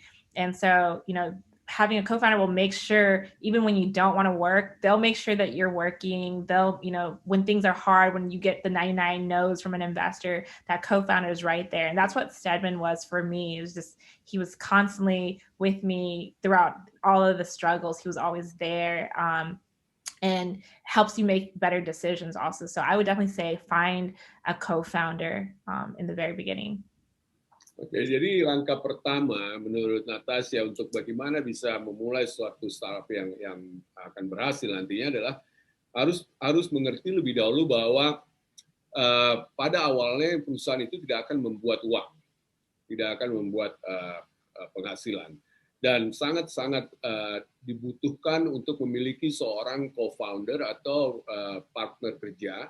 Karena dengan memiliki co-founder ini, itu mendisiplinkan kita, memastikan kita bertanggung jawab terhadap apa yang kita lakukan. Dan bagaimana kita mendapatkan co-founder? Kita berbicara kepada banyak orang, kita mungkin datang hadir di setiap pertemuan-pertemuan. Mungkin saja kita di teman-teman mahasiswa juga kita bisa temukan orang yang memiliki semangat juga ingin melakukan hal yang sama, tapi dia belum memiliki ide, sehingga dia juga bisa diajak untuk bekerja sama sebagai co-founder. Nah, co-founder inilah yang sampai sekarang saya sangat bersyukur dengan co-founder saya, karena dia yang selalu memastikan bahwa saya harus bekerja dan memiliki accountability untuk menjalankan usaha ini sehingga sukses. Okay, this is Bung Iwan. I have a very interesting question from Pak Stephen, but first I would like to, there's Elviana Watopa here. She is the co-founder of Indo East Network, young Malukan doing something in Malukan. Please, Usi Elvi. Oh yeah, thank you very much, Usi, Linda, and Bung Iwan. Natasia is really inspired this morning that we can hear your successful story. And I mean, not a lot young people will take a big risk just like you. So my question is, how you convince your first big company to deal with your company? I mean, in the very start beginning is really struggling with limited resources and all the things. But if you take the opportunity with a large company, also you have a big risks to deal with them. But at the end, also you get a high pay from them, right? So I just want to know that how you convince them at the very beginning you start your company with a large company. Yeah, absolutely. That's a great question. And thank you for joining. So it's so good to see another co-founder in Maluku. So with Walmart, the story with Walmart, actually, we told them no 3 times, but 2 times before we told them yes. So the first few times that Walmart came to us with the project, we realized that if we do this project, we weren't going to be successful. And if we're not successful, then they're probably never going to use Wyzerr. and they'll probably tell other people not to use Wyzerr. So even though they offered us a lot of money the first 2 times, we told them no each time. So, and then the 3rd time they finally came back and said, well, we really want to use Wyzerr. How would you guys recommend that we use Wyzerr? And so, you know, I gave them a recommendation and they were like, okay, let's try this. And it ended up being very successful. But so I would say that startup founders, and I hear this a lot, especially when you are approached by a big company, a lot of startups, they will like bend over backwards and they'll do whatever it can to close that big deal. But, you know, it's very short-sighted, because unless you know for certain that big deal is going to be successful for you, you shouldn't take the deal, because if it doesn't go well, especially when you're like dealing with your first few customers, if it doesn't go well, they are going to tell everyone, and you're never going to be able to get more customers, or you're going to spend all of your money. Like Walmart is known to put startups out of business, unfortunately. Like I know so many people that have tried to work with Walmart and they have went out of business because Walmart makes them, like, requires them to do so much. And so I would say, like, for your first few customers, no matter how big the customer is, be prepared to say no. If you know it's not going to work out for you, if you don't have the money to do it, you don't have the resources to do it, just tell them no, because if they really want to work with you, they will come back and say, okay, like, I'm willing to work with you. How can we do this? But don't set yourself up for failure. Oke, jadi pertanyaan dari Eviliana ini adalah bagaimana bisa memiliki hubungan kerja dengan perusahaan besar. Karena hubungan kerja atau partnering dengan perusahaan besar itu memiliki juga resiko yang besar. Jawaban dari Natasia adalah, di waktu Walmart, perusahaan yang memiliki 7.600 triliun rupiah omset itu, mendatangi Natasia untuk mengajak bekerja sama, 2 kali pertama yang mereka berikan jawaban tidak kepada Walmart. Baru yang ketiga kali mereka menerima tawaran dari Walmart. Alasannya adalah karena perusahaan besar seperti Walmart, kalau kita langsung menerima dan kita tahu bahwa kita tidak bisa memberikan apa yang mereka inginkan, hasilnya nanti akan menghancurkan usaha kita, karena dia akan bercerita ke seluruh dunia untuk tidak lagi memakai jasa daripada Wyzerr. Nah, ini nasihat bagi para mereka yang akan melakukan startup company, jangan terlalu gegabah atau terlalu semangat di waktu perusahaan besar mendatangi kita, menawarkan dengan tawaran uang yang besar, lalu kita bend backward, lalu kita lakukan apa saja untuk bisa dapatkan deal itu. Yang pertama kita harus pikirkan adalah, apakah kita bisa memastikan bahwa aplikasi atau usaha kita ini nantinya memberikan apa yang mereka inginkan. Karena kalau sampai tidak, maka itu akan membawa kehancuran pada usaha kita. Dan Walmart contohnya ini merupakan salah satu perusahaan yang bukan membunuh secara kasarnya, tapi banyak perusahaan startup yang gagal karena bekerja sama dengan Walmart, karena dia meminta banyak sekali hal-hal yang si perusahaan startup ini tidak bisa memenuhi. Nah, jadi sekali lagi, pikirkan lebih dahulu, jangan terlalu cepat membuat keputusan mengambil deal dari perusahaan-perusahaan besar, pastikan bahwa apa yang nanti diambil itu bisa kita delivery. Oke, Usi Elvi ya. Oh yeah, thank you very much, Natasia. It's great to hear that. Thank you. Oke, sebelum saya ke Bung Stephen Tahito, ini mungkin sudah di-mention juga sebelumnya oleh Natasia. Ketika memulai bisnis, you start with a business plan. Did you do it on your own or you hire a consultant? And then for the investment, are you using credit from the bank, or who is the investor? Yep. So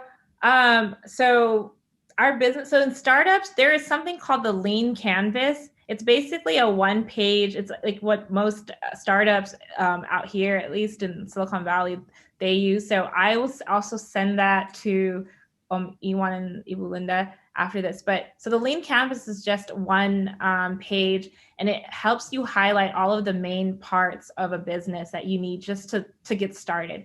And I did that by myself. I didn't use a consultant, and I think it's very important for entrepreneurs to do it on your own, because a lot of startups will hire consultants to help them, but it's like, again, you have to as a startup founder, you have to do the work of thinking through every part of your business on your own before you bring in experts or pay for it, because only you can really understand how your business is supposed to grow. So I did that on my own. And then I think, what was the second question, Linda? So who is the investor? Oh, so yeah. Oh yes. Okay, so no, I did not get any money from the bank, because also for startups, it's it's a huge risk. Most banks don't want to lend to startups until they're further along, because you just don't know if the company is going to make it. But so I receive investments from a lot of successful business owners, and actually Wyzerr, one of our biggest investors, is the CFO of Kroger. So Kroger is like Walmart's competitor in the United States. They own a lot of grocery stores, so they're equally up there with Walmart. So the CFO and the CIO of of Kroger invested in our company. Oke, jadi menjawab yang tadi bahwa apakah Natasia melakukan bisnis plan itu sendiri, jawabannya ya, dia melakukan bisnis plan itu sendiri. Alasannya adalah dia selalu katakan bahwa kita harus mengerti betul usaha yang kita jalankan, karena kitalah yang menjiwai akan usaha itu, kita yang lebih tahu apa yang kita inginkan. Lalu setelah itu mungkin kita bisa memakai konsultan, tapi dia bilang ada suatu link, yaitu link canvas yang nanti akan di-share ke semuanya juga yang hadir di dalam webinar ini. Di situ menunjukkan poin-poin apa yang dibutuhkan di dalam melakukan planning di dalam usaha itu. Dan juga pertanyaan apakah menggunakan uang dari bank? Tidak, karena tidak banyak bank yang mau memberikan pinjaman kepada sebuah perusahaan startup yang baru, karena risikonya terlalu besar, karena terlalu banyak startup company yang gagal. Dan kebetulan di CFO dari Kroger itu salah satu perusahaan yang menjadi kompetitor saingan dari Walmart. Itu mereka berinvestasi di dalam usahanya dari Natasia juga, dan ini banyak sekali membantu dalam usaha ini. Baik, semoga menjawab ya Bung Stephen Tahito. Bukan dari Bung Theophilus. Sekarang dari Bung Stephen Tahito. Apakah Natasia ada rencana untuk terlibat dalam program-program pemberdayaan generasi muda Maluku, Bung Iwan? Natasia, do you understand that question? Is it to be involved in different organizations in Maluku? Yeah, to sort of a capital building of the Maluku generation. Yeah, I would love to. My aunt actually has a organization called Berkat Ambon that right now is it's a nonprofit that supports orphanages in Ambon. So maybe and because she already has that connection to Ambon, maybe I'll talk to her to see if we can, I'll start a capital fund to invest in Malukan entrepreneurs, because I would love to do that. Oke, jadi tante saya udah memulai suatu organisasi, bukan untuk profit, untuk non-profit organization di Ambon, namanya Berkat Ambon. Nanti Natasia akan berbicara sama tantenya untuk apa yang dia bisa bantu berinvestasi di Berkat Ambon itu. Other question, maybe Natasia, following up the question from Piche Tahitu about all right, let me put it in English because I got English jump into Indonesian. All right, we have so many Malukans generation, right? That maybe right now craving or wanted to get help to have a successful startup company. Is there a way, or is there a chance for you to run a workshop in the future for all the Maluku generation that want to build their own company, or as well as a startup company? Because I think it's going to be awesome to have a lot of Malukans. I mean, I'm talking just for the Malukans because I'm a Malukan, so it applies to everyone else, obviously. But in this case, for the Malukans to get stimulated and get guidance, as well as get the vision from somebody like you that have been successful in startup company. So they don't have to pay the price as much as you did before. Yeah, absolutely. Just from the questions today, it seems like, and I think I mean, there's a need out here, so I'm sure there's a need in Maluku, but maybe I'll do a workshop. I'll coordinate with you to do a workshop on how to get started, like with the mock-ups and wireframes. I think, you know, in connection to Elia's question, and then I'll also do a session on the business plan, like how I worked on the lean startup canvas, and work through like a business plan workshop. So yeah, I will definitely would love to do that. That's awesome, Natasia. Appreciate that. And we will set a time when it's best for you, and then me and Jeff and Linda, everyone, we can organize a workshop, because I think it's important not just to leave a webinar that is awesome without any follow-up.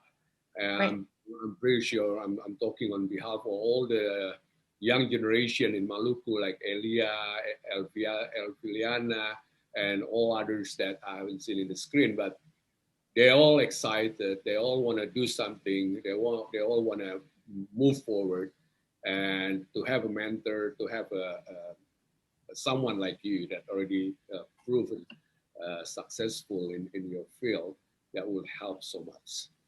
All right, so we'll talk, definitely we'll talk. Jeff, you write the note, Jeff? Yes. I hasn't gone to sleep yet. It's 2 o'clock, or what time is it in London? Okay. 3:30. Okay, sorry, off the track. Oh, no, don't worry, Bung Iwan. I think this is very interesting. A lot of good questions. I think we're going to ask another 2 questions. One, Pak Samuel Samson will ask directly, but here's from Bung Andi Manuputi. Bung Andi, maybe I'll give to Bung Samuel first. You can unmute yourself now, Bung. Silakan, Bung. Yes, thank you, Bu Linda. So, Bung Iwan, and of course for Natasia for this opportunity. We are a bit lucky today. We are already in Saturday, and Natasia still, I think, in Friday. I would love to a bit continue the conversation from Bung Iwan. Sorry for the other participants this morning that still talking related to the Ambon, the Maluku. So, of course, Natasia, I would love to congratulate you. We are so proud of you. Everybody here, we are so proud of whatever you already achieved so far. I'd love to have a silly question for you. Okay. How big the share of the Ambonese blood in your Wyzerr? Oh, I mean, I would say it's 100% because it's creative. You know, Ambonese people are known to be creative. They're known to be passionate. They're known to be, you know, they know how to have fun. So, you know, Wyzerr was built to have fun, and I mean, it was built out of passion. So I would definitely say like 100%. But I'm 100% Ambonese too, if that's the other question, part of the question. It's a diplomat question. Yeah, the way you ask the question is very diplomatic, and I know there will be another question following. Come on. So it means that I can predict that you have a good sound system in your office, right? Oh yeah, yes, but I'm actually at home right now, so yes. Yes, think about to have the Yopilatul, some songs from Yopilatul to be put in your office. I think it's make your team more energized and more energy to support your idea. Okay, thank you. So, because you know, as you said that mostly all of your response is something very fundamental for us in Ambon, or for the Ambonese, or for the Malukan. You know, in Ambon, we have a saying something like, oh sudah, too hard, cukup sudah. Mostly all about we are not ready to step forward more longer. The surroundings providing for us a lovely place in Ambon. We have all in Ambon in Maluku. So sometimes it's reduced our spirit to make it more and more, right? So how you would love to advise for us? Because I'd love to say that to be success, you can follow from some question before. I'm so amazed, and then I'm so thankful that some of my brothers and sisters in Ambon, they can ask something very precious question for you. It means that we have a capacity inside. The problem of the us is only something like a black cover us, which is cannot make us have the kick off capacity. Yes. Yeah, so definitely. So I would say that, even if you seem to be, very content and happy with all the things you're going, I'm sure there's a lot of other people that don't have the same. And so I think with entrepreneurship, you can help other people and other groups get more resources, get better. Like even before this talk, like kind of during our dry run, we talked a lot about the resources for startup entrepreneurs in Ambon and how there's very little, even in Indonesia, actually, because I was at the consulate a couple of weeks ago, and they mentioned that they didn't really have resources in general in Indonesia for entrepreneurs. And so I think people like Elia, because your name keeps popping up here. So, but there's an El Viliana, that there are entrepreneurs in Maluku that can start organizations or have meetups so that other people can meet each other. So I think there's always opportunities to bring people together, because once you have a group, and I think that is really what helped me. When I moved to Cincinnati, I was constantly around other entrepreneurs, some entrepreneurs that were much further along than me. And by seeing what they were doing, it motivated and inspired me to keep going. And eventually Wyzerr became bigger than all of those entrepreneurs. And we accomplished more than all those entrepreneurs. But I think it started with me being around them first. So I think there's always, even if you're very happy and content with all that you have, I think there's always opportunities to help the people, the saudara-saudara around you, improve their lives. Oke, jadi pertanyaan dari Bung Samuel Samson mengatakan bahwa banyak sekali kita di Maluku yang merasa sudah begitu nyaman, sehingga istilah-istilah yang dikeluarkan di Maluku itu menunjukkan bahwa bagaimana kita di Maluku memiliki hampir semua yang dibutuhkan. Jadi layback atau rasa kenyamanan itu yang membuat banyak yang tidak mau mengambil langkah untuk berani maju ke depan. Apa yang disampaikan oleh Natasia bahwa mungkin kita memiliki apa yang semua kita rasa sudah cukup, tapi dengan menjadi seorang entrepreneur atau seorang pengusaha gitu, itu nanti pada akhirnya kita akan membantu lebih banyak orang yang juga yang belum merasakan cukup dalam kehidupannya. Dan bagaimana kita bisa untuk menjadi seorang entrepreneur atau pengusaha itu kita bertemu dengan para pengusaha-pengusaha lainnya. Pastinya ada organisasi di Maluku yang mempertemukan semua pengusaha-pengusaha untuk saling bertukar pikiran. Dan dengan cara itu kita akan memiliki semangat untuk membangun usaha kita. Dan memang banyak kendala yang dihadapi untuk melakukan suatu usaha baru di Indonesia, karena saya baru saja berkunjung ke konsulat Indonesia di San Francisco, dan merupakan salah satu kendala terbesar dalam menjadi seorang entrepreneur itu cukup menantang sekali. Di Indonesia fasilitas-fasilitas yang disediakan itu sangat terbatas. Okay, Bung Iwan and Natasia, I think we have one last questions before we go to the next agenda. It's from Bapak Andi Manuhutu. I would like to unmute you now, Bung.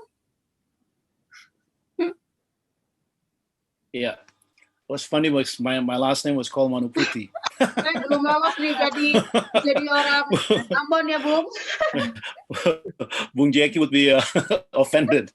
Yeah, hi, Natasia. I have a very, very, very basic question.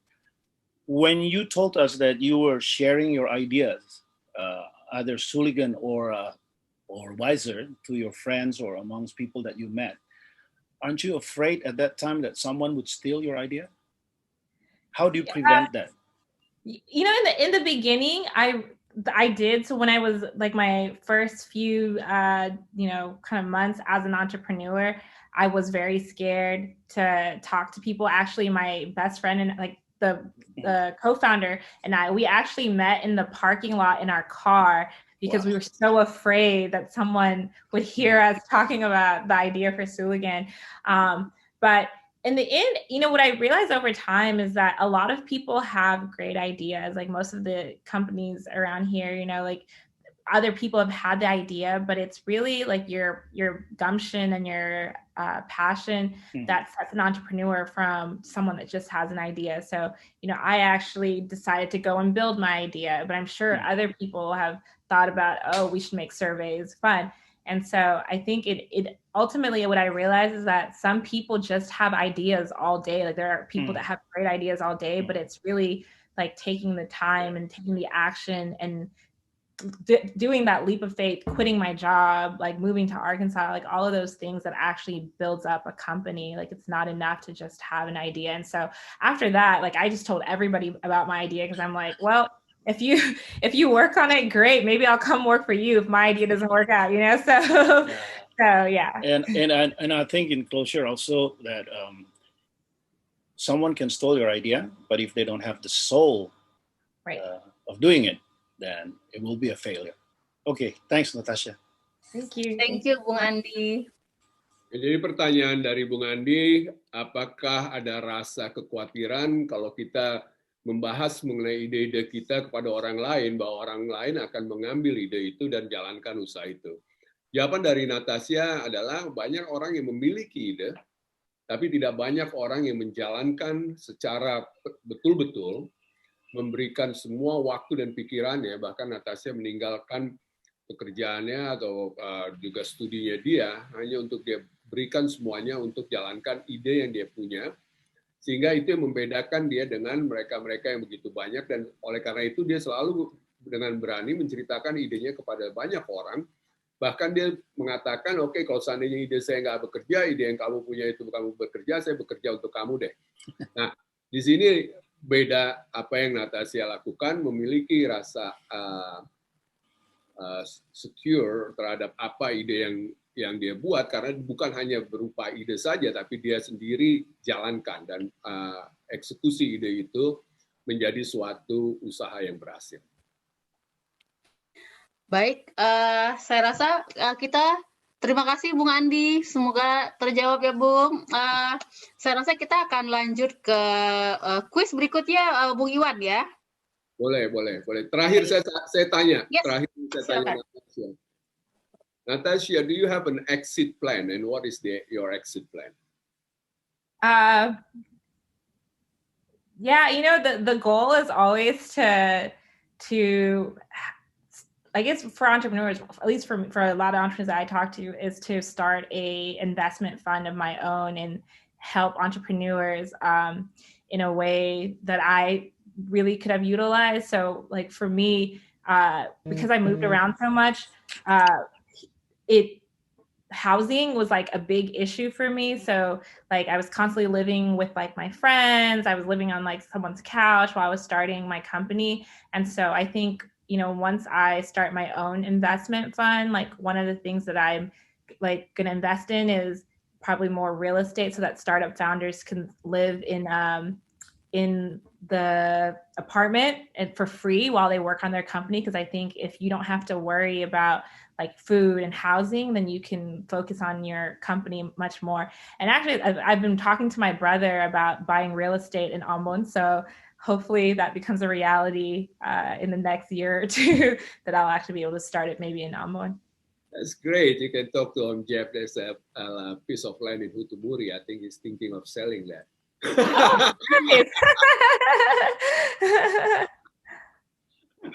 Just okay.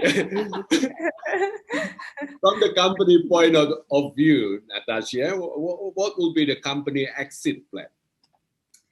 Oh, for Wyzerr, for Popcom? Yeah, for Wyzerr. Oh, yes. Sorry. Well, now it's not Wyzerr anymore, isn't it? It's or maybe Wyzerr.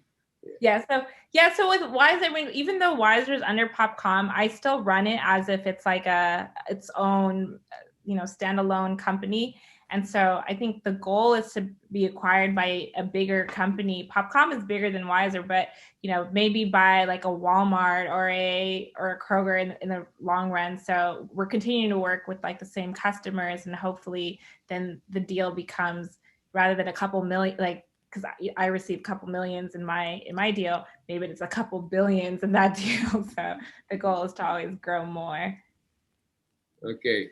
Jadi pertanyaannya adalah bahwa setiap pengusaha itu selalu harus memiliki exit plan. Jadi pertanyaan saya ke Natasia, apa yang menjadi exit plan dari Wyzerr? Nah, Natasia menjawab bahwa sekarang Wyzerr telah diambil alih atau diakuisisi oleh Popcom. Dan itu Popcom lebih besar dari Wyzerr. Nah, mereka tetap menjalankan dan bekerja keras untuk membangun usaha mereka dan berharap suatu hari mungkin nanti perusahaan yang lebih besar lagi. Kalau kemarin diambil alihnya itu dengan $1,5 juta, mungkin the next-nya adalah $1,5 miliar. Nah, itu yang menjadi rencana dari exit plan-nya, dari untuk keluar dari apa yang mereka telah lakukan. Bung Iwan, saya sadar ini waktu udah jam 9.49, but we still, saya lihat nih ada Bung Jackie raise hand, ada another questions. Bung Jackie Manuputi, tolong Bung Jackie Manuputi. Oke, saya unmute ya Bung Jackie. Silakan Bung. Kita akan berdoa bersama. Hai Natasia. Hi, Jackie. I'm really proud of you. After such a long time, and I can see you here. Yeah, it's been a while. Yeah, I'm really proud of you, and I just want to ask one very quick question: what does faith mean to you in the whole process of your struggle? Yeah, I would definitely say without faith, I definitely would not be here today, because there's a lot of really hard days. And I just, so for me, I learned really early on. My dad actually used to, when I was younger, he used to make us memorize Bible verses. And I never understood why, but he always tied it to like a prize. So, memorize this Bible verse and I'll give you ice cream. Memorize this Bible verse, I'll give you money. And so I memorized everything because I wanted to make money off of it. And I didn't understand until I was older that like Bible verses are really like your weapon against all of the bad thoughts in your head and all of that, like if just reciting Bible verses. So I actually memorized a lot of Bible verses. And then whenever things got hard, I would just like recite them to myself. And so I think faith definitely kept me going, because there was so many like really hard days, and just believing that like, everything happens for a reason and God will help deliver me from, whatever problems that I have. Yeah, you bring all my memory back to. Okay, God bless you. It's good to see you, Jackie. I keep praying to you. Thank you. Pertanyaan dari Bung Jackie, apa arti iman bagi Natasia? Jawaban dari Natasia adalah bahwa tanpa iman dia tidak akan mungkin berada di mana dia berada sekarang. Jadi waktu dia kecil dia mengingat orang tuanya, ayahnya selalu meminta dia untuk menghafalkan ayat-ayat Alkitab, walaupun waktu itu dengan hadiah kalau dia hafalkan ayat Alkitab itu dia dapat es krim dan lain sebagainya. Dan sekarang waktu dia menganjak dewasa, dia mengerti betul bahwa ayat-ayat Alkitab yang dia hafal itu merupakan suatu kekuatan yang luar biasa di waktu dia menghadapi hal-hal yang sangat sulit di dalam kehidupannya. Atau dia mempunyai pemikiran-pemikiran yang tidak baik, dia gunakan ayat-ayat Alkitab itu. Jadi sekali lagi bahwa iman itu adalah segalanya, dan dia percaya bahwa semua yang terjadi dalam kehidupannya itu terjadi karena ada alasan yang kuat, dan dia imani itu. Ya. Baik. Oke. Bu Linda. Thank you. Ya, kita bisa mulai ke quiz ya, Bung Iwan ya. Silakan. Dan sekali Baik. lagi, Natasia, we like to thank you all. We're very, very proud of you. Like everyone always in this webinar said, every time they want to ask you a question, the first thing that came across their mind is they're very proud of you as a Moluccans, as someone that striving and persevere in what you believe. And you're such a great role model for a lot of young generation Moluccans and all the Moluccans and everyone in this instance for all Indonesian as well.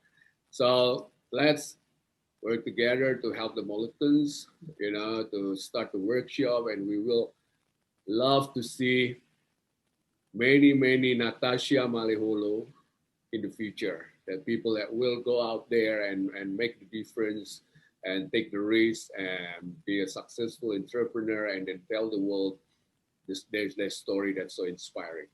And thanks so much, Natasia. And don't go out yet because we're taking a picture together. We're gonna sing together as always. The Ambonese, if we're not singing, we're not Ambonese. So we will sing together at the end. And Bung Jeki will lead us in singing as well as always. Oke, kita buat at the end. Okay, let's do the quiz first. Yes, let's start the quiz.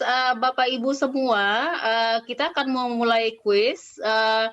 Nanti silakan bagi teman-teman yang ada di YouTube juga boleh ikut. Silahkan masuk ke www.menti.com atau silakan di-scan barcode yang ada di sini. Tolong nanti namanya dimasukkan nama lengkap supaya nanti kalau misalnya ternyata memenangkan kuisnya, kita bisa mengirimkan hadiahnya. Teman-teman di YouTube juga silakan ikut karena ada delay antara Zoom dengan YouTube. Jadi saya kasih waktu untuk kita tunggu siapa saja yang mendaftar untuk ikut kompetisinya. Masuk ke www.menti.com. Masukkan kodenya 747130. Bung Iwan, Bung Jeff, Bu Melati nggak boleh ikut ya.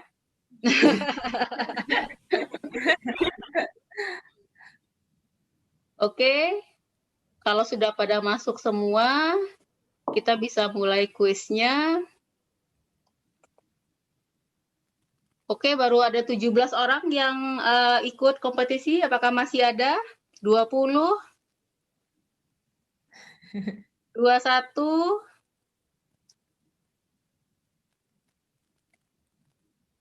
oke, kalau 25 kita start ya. Apakah ada lagi yang mau ikut?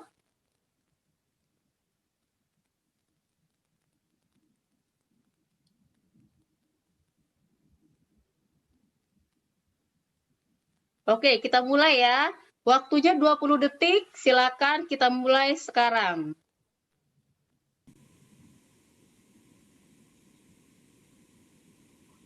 Pertanyaannya adalah, Natasia lulusan universitas mana?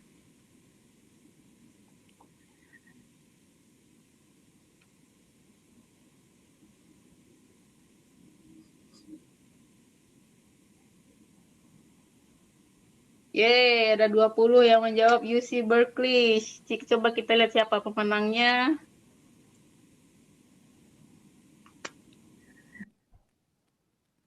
Oke, Ibu Verena ya. Baik, kita lanjut ke pertanyaan berikutnya. 20 detik ya. Apa perusahaan startup Natasia yang pertama?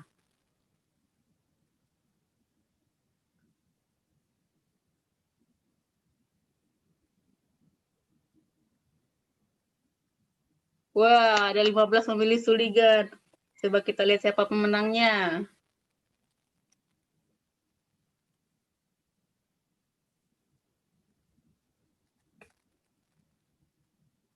Oke, Ibu Verena masih leading. Pertanyaan terakhir.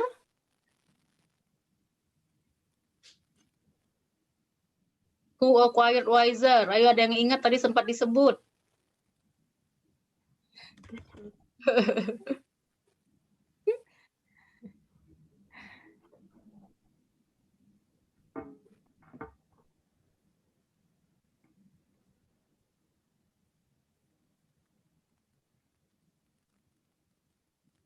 Oh, belum, nggak ada yang jawab. Ada 18 yang jawab.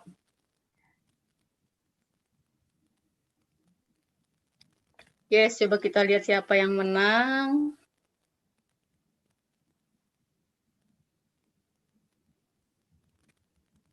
Oh,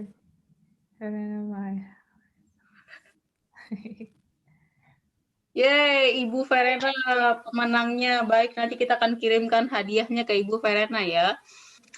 Baik, teman-teman, sebelum kita terima kasih, nanti kita akan hubungi siapa yang pemenang.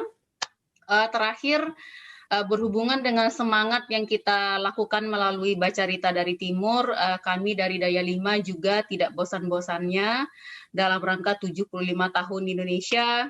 Kita melakukan survei untuk bangsa. Senang sekali kalau kita mendapatkan tambahan kontribusi responden dari teman-teman semua. Mohon bantuan teman-teman semua untuk mengisi respondennya. Oh ya, mohon maaf sebelumnya saya info terlebih dahulu bahwa webinar kita nanti selanjutnya adalah dengan Bapak Doni Monardo ya, Bung Iwan ya. Tanggal 11 September, jangan lupa mendaftar. Nanti itu akan jam 2 waktu Jakarta dan jam 4 waktu Ambon. Jangan lupa. Nanti akan diinformasikan lagi linknya. Nah, ini adalah komunitas kita. Silakan bergabung untuk update-update informasinya. Dan terakhir kembali saya sampaikan, senang sekali kalau kami bisa mendapatkan dukungan lagi dari saudara-saudara kita semua untuk bisa mengisi survei ini. Silahkan mengarahkan handphonenya kepada barcode yang ada di sini, ataupun dengan mengetik bit.ly/survei-nilai. Ada 3 pertanyaan. Yang pertama adalah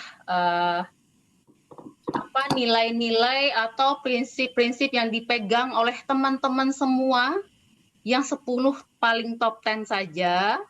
Kemudian pertanyaannya yang kedua adalah nilai-nilai yang teman-teman semua lihat saat ini hidup di dalam sekitar lingkungan kita.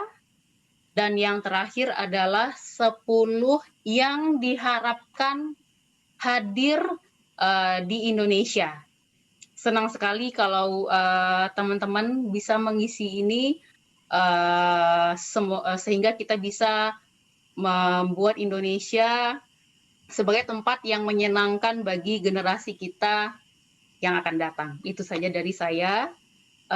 Terima kasih atas supportnya. Bung Iwan, saya rasa sekarang kita bisa mulai menyalakan apa namanya? Mikrofon. Sebelumnya mikrofon ke semua ya, sebentar. Nah, sebentar Bu Linda, jangan dinyalain dulu. Saya ingin mengucapkan terima kasih kepada Daya 5 yang sudah mensupport kita sejauh ini. Sama-sama. Luar biasa sekali support mereka dari Bu Linda, Jos, Dimitri, dan semua tim dari Daya 5 beserta dengan para direktur-direktur Daya 5 yang tidak henti-hentinya memberikan dukungan pada kami dari Basudara Maluku Global dan Bahasa Basudara, sehingga kita bisa melakukan webinar-webinar setiap 2 minggu ya. Sekali lagi, thank you, very much appreciated, Bu Linda. Yeah. Sama-sama, Bung Iwan. Tadi Bu Enda, Bu Meike say hi. Tadi Bu Meike sempat bergabung juga di Zoom dan Bu Enda di YouTube. Mereka ada meeting. Oke, baik. Saya unmute semua nih ya. Everyone can say hello to Natasia, all the families. So, open. Yes. Hold on. How to? Okay, everybody can unmute yourself now. Yes. Thank you, Natasia. Hi, thank you, Natasia. Thank you, Natasia. Hi, everyone. God bless you. Thank you, Bung Iwan. Thank you. Thank you, Tasya. Thank you, everyone. Thank you, Bung Jackie. Dadah Natasia. Thank you, Batu. Bisa. Saya nggak ada nyanyi kah? Thank you, Bung Jackie. Ya, dipimpin dong, Iwan. Bung Jackie nyanyi. Jackie pimpin nyanyi, Bung Jackie. Ketau nyanyi lagu apa nih? Gandong tak cium mama? Gandong, gandong, gandong. Gandong, oke, tarik gandong. Bung Jackie tarik. Gandonglah mari gandong. Mari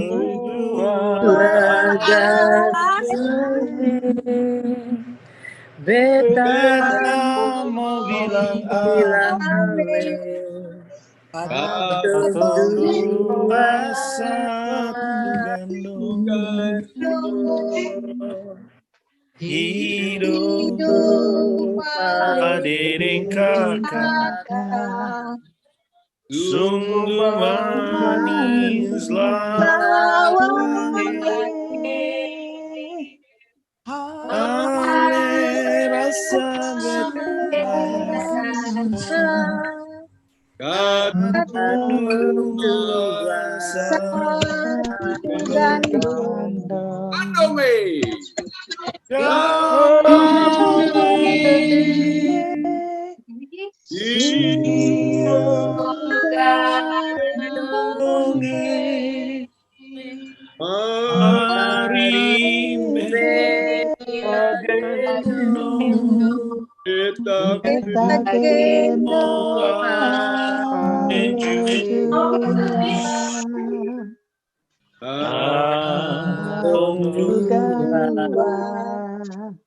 Cuma satu gandong, satu hati, satu jantung. Tasya Pumama solo dulu.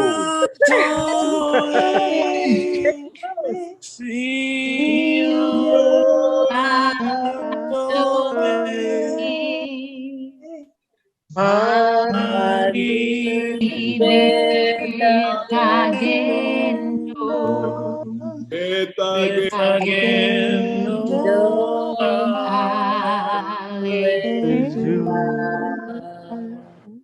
Atong dua satu